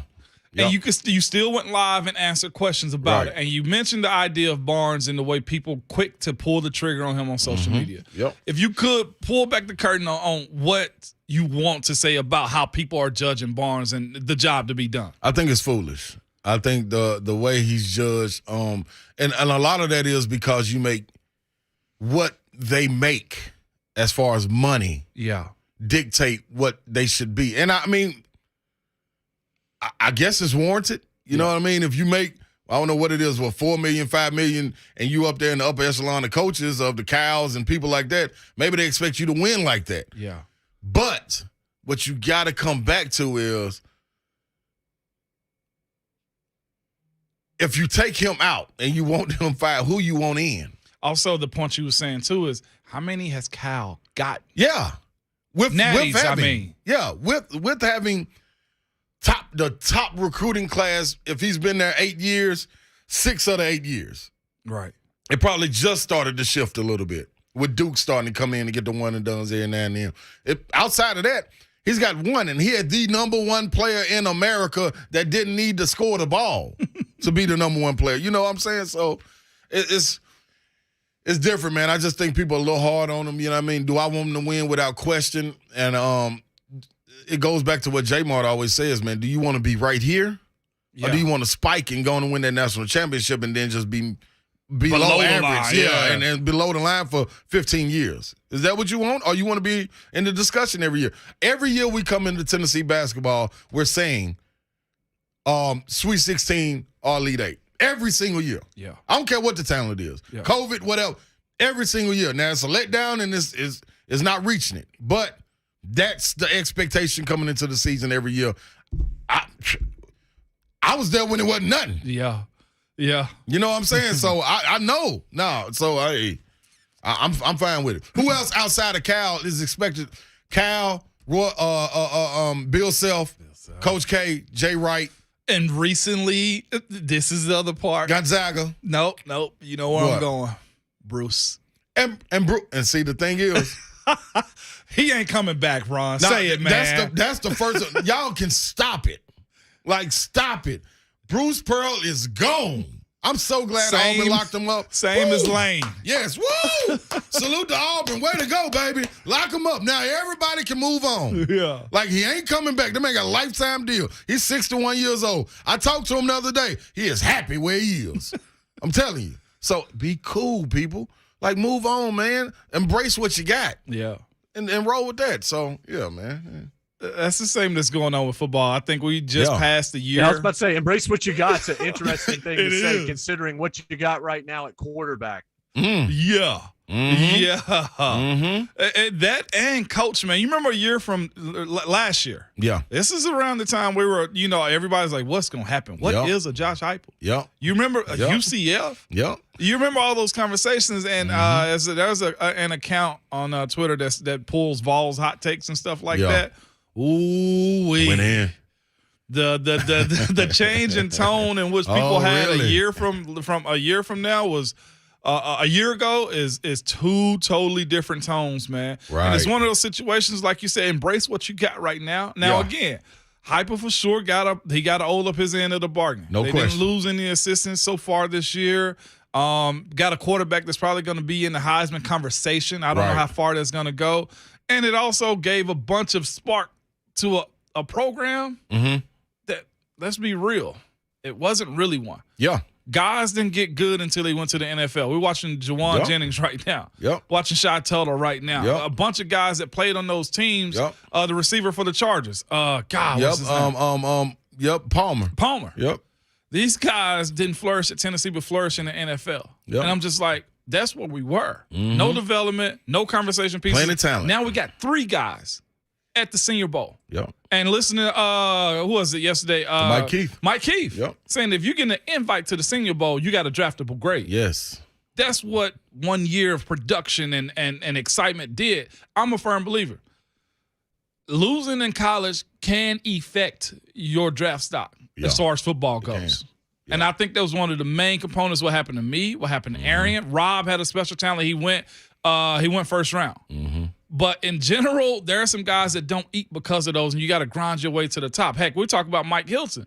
Ole Miss wasn't a great program when he was there as far as the wins and losses. They were teetering, but here he is developing the NFL too. So not to say that you need to be winning to go to the league, but boy, those eyes are a whole lot bigger on your program when you do. And it goes to the point. That's why I always say, man, like when people look at numbers and things like that, man, somebody always got to score on the bad team. Yeah. So if a person averaging 40 and they only won 2 games, what did you expect them to get beat 70-10? Yeah, like 70-50 ain't no better, but somebody got to score. How do you judge it? You know what I'm saying? So that was like Chris Bosh. I mean, Chris Bosh was a star in Toronto, Mm-hmm. but he was never going to be more than a 3 on a championship team. No, like he was the thinnest kid at Fat Camp, but he was not going to be built to win a national championship at Georgia Tech, nor was he going to be built on his own to do very much of anything. As a star, he was a great guy to have, but he was never going to crack any more than that. Yeah, a partner of mine gave him 28 and 12 in that game when they played Georgia Tech. I ain't here to say nothing, no. and got the win in Phillips Arena. Just saying. This is exactly as it is. Yeah, listen. Hey, man, listen. Let me paint the picture. I'll wait till the summer. Okay. I'm gonna paint the picture for you though, and I won't just say it. I said it to the man's face, but I'll paint the picture for you. Bang, bang, bang. Talk to him, Shane. So tonight, A&M. Yeah, good matchup, man. A&M is trying to find their legs and get their legs up on them. It's February, Ron. What you mean find their legs? Yeah, Buzz Williams. I don't know what's going on, man. Like he got a lot of stuff he's fighting with. He did lose some guys to the draft, but I think they beat A&M. I think they beat A&M, and then handle business this weekend. They go on the road this weekend. I forgot who they got this weekend. The Lady Vols. Oh man, rolling. The funny thing is, man, I just had Shamika host. Yeah, name drop. You and these just name drops. I name drop. Can we get a small flex? What up, man? What up, man? Flexed on that. Yeah, I mean, what up, Meek?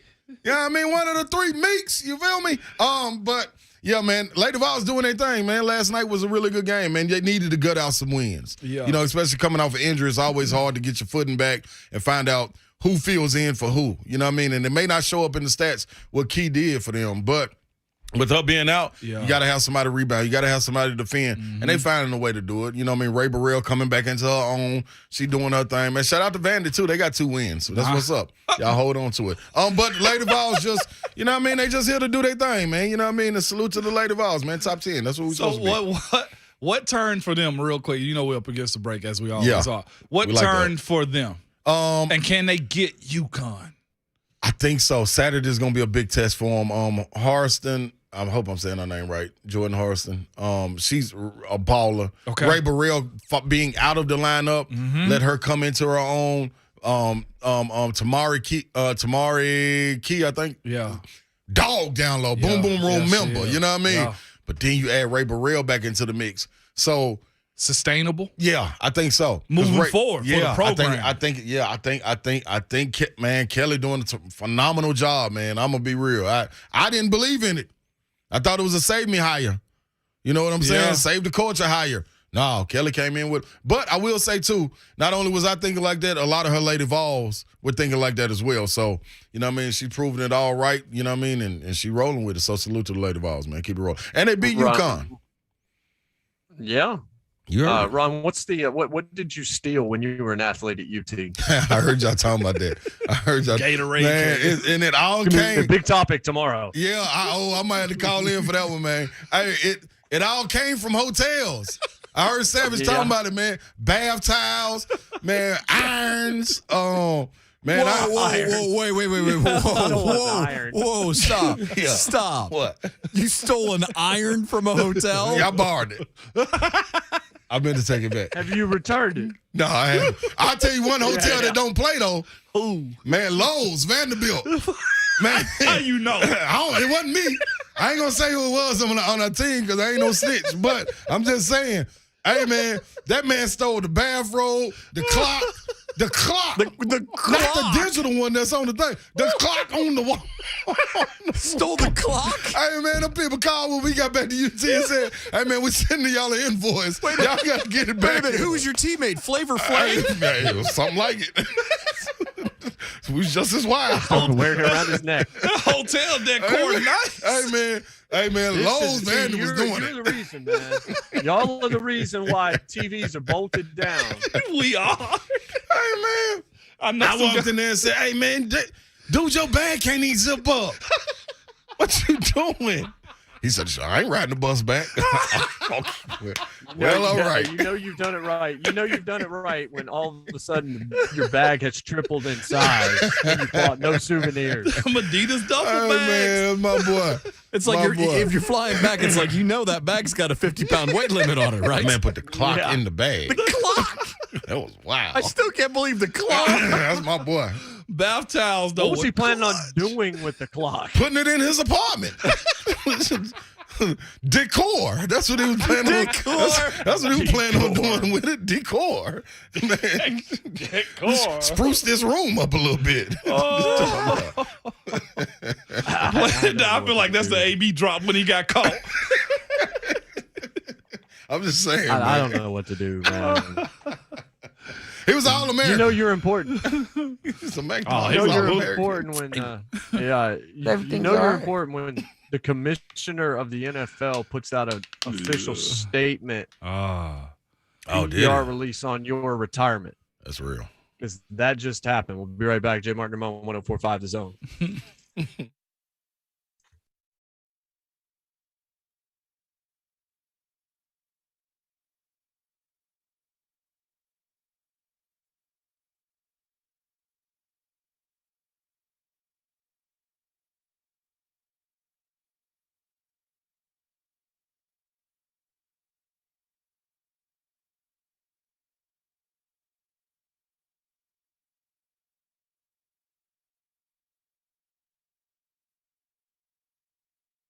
Imagine if the first way we did things was the only way because somebody told you, look, this is the way we've always done it, son. Well, that's what happens when you sell your home.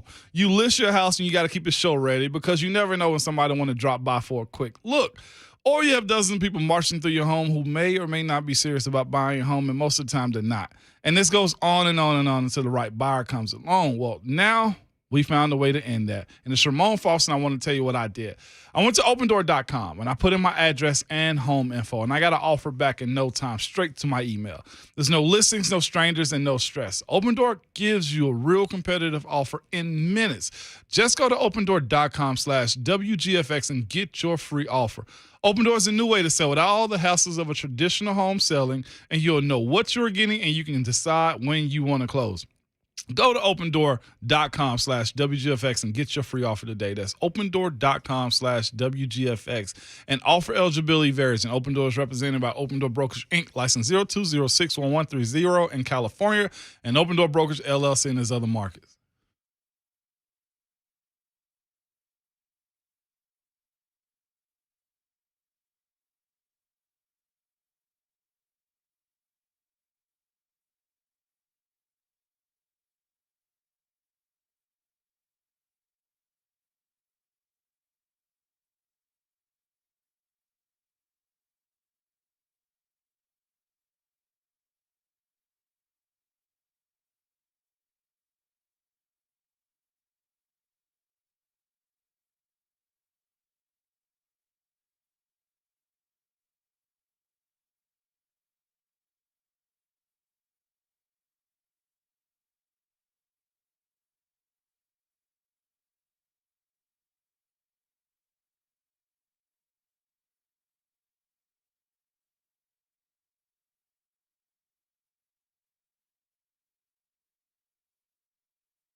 Finishing up the hashtag fastest 4 hours in radio. JMart and Ramon. I believe Slade's still with us. Yeah. Here I go. Yeah. Bang, bang, Joe bang. ain't got no roof. Car ain't got no roof. Gone. Bang, Bang, bang, bang. Get a little sunshine in Nashville, turn the heat on and drop the roof. Hey, man, that's all you got to do. Better drop it before tomorrow and Thursday, though. I heard it's going to be a little rain. ugly. Yeah, it's going to be 3 to 4 inches of rain over the next 2 days. And then Thursday, the temperature drops big time. If the dry air doesn't swallow up the precip, you know what that means? What? Means ice on the ground Thursday night into Friday morning. We just got back. Just got bread and milk back in the stove. You better go get that cheese for your woman. Back at Whole Foods in the middle of a storm. Man. Hey, she gonna make a lasagna for us the next Hey, storm that man. rolls through? Hey, I'm telling you, Yeah. man, that mother was fire too. I bet it was. Hey, man, it put me to sleep when I went home, ate it. When you almost lose your life on the last meal. I was about to say, yeah. Did you have provisions and rations out there? Hey, man, it was real, man. Yeah. It was so real. So real. So Brady's Instagram post announcing his retirement or whatever. I turn over to Fox, and what do I see? Why didn't he mention the Patriots and Belichick in his statement? Shut up! Like, I can't take all this. I can't parsing his final statement. And all of this other kind of stuff. Jeff Saturday did just tell a cool story about going in the locker room during the Super Bowl and seeing a giant banner in the Falcons locker room that said "Congrats on the Super Bowl champion Atlanta Falcons." He took a photo of the banner and then turned around and said, "You guys just jinxed him because Tom Brady's going to come back and win this game now." Wow. No way. Yeah. And then, well, we all know what happened after that. There's a reason why one team is the Atlanta Falcons and the other one is Tom Brady's New England Patriots. 28-3. 28-3, baby. Yeah, that's tough. Ooh. Is that the gift and the curse gone? The gift and the curse in the league finally gone with Tom Brady walking away? It's like Jordan walking away. Somebody can finally win now? You say, well, it's open now. It's Houston. Now. It's Houston Rockets. Yeah. It's whoever else right now. Joe Burrow's time. Until the next one. Until the next one. That's right. My turn. Yeah. That's where I'm at. Until the next one. Buck Rising coming up next. Then Blaine and Mickey. Then 3HL. Ron, what's going on 3HL today? Man, we just live and wide open, man. We might touch on Jim Wide, man. We ain't no telling, you know what I mean? All kind of stuff going on. We might steal some clocks. Rod going, I don't know. That's well structured right there. Y'all make sure y'all text Brent Daughtery, man. He'll tell you. I'm just here for a good time. Not a long time, but a good time. Hell of a tease right there. That begins at 3 o'clock. And that is the only descriptor I got for it. That begins at 3 o'clock. Tomorrow we'll talk about what you stole from restaurants and what you tried to sneak into movie theaters. For Ramon and Shave, I'm JMart. Enjoy the rest of your day. And remember, your Twitter fingers and your mic is always hot. The best producer in the world.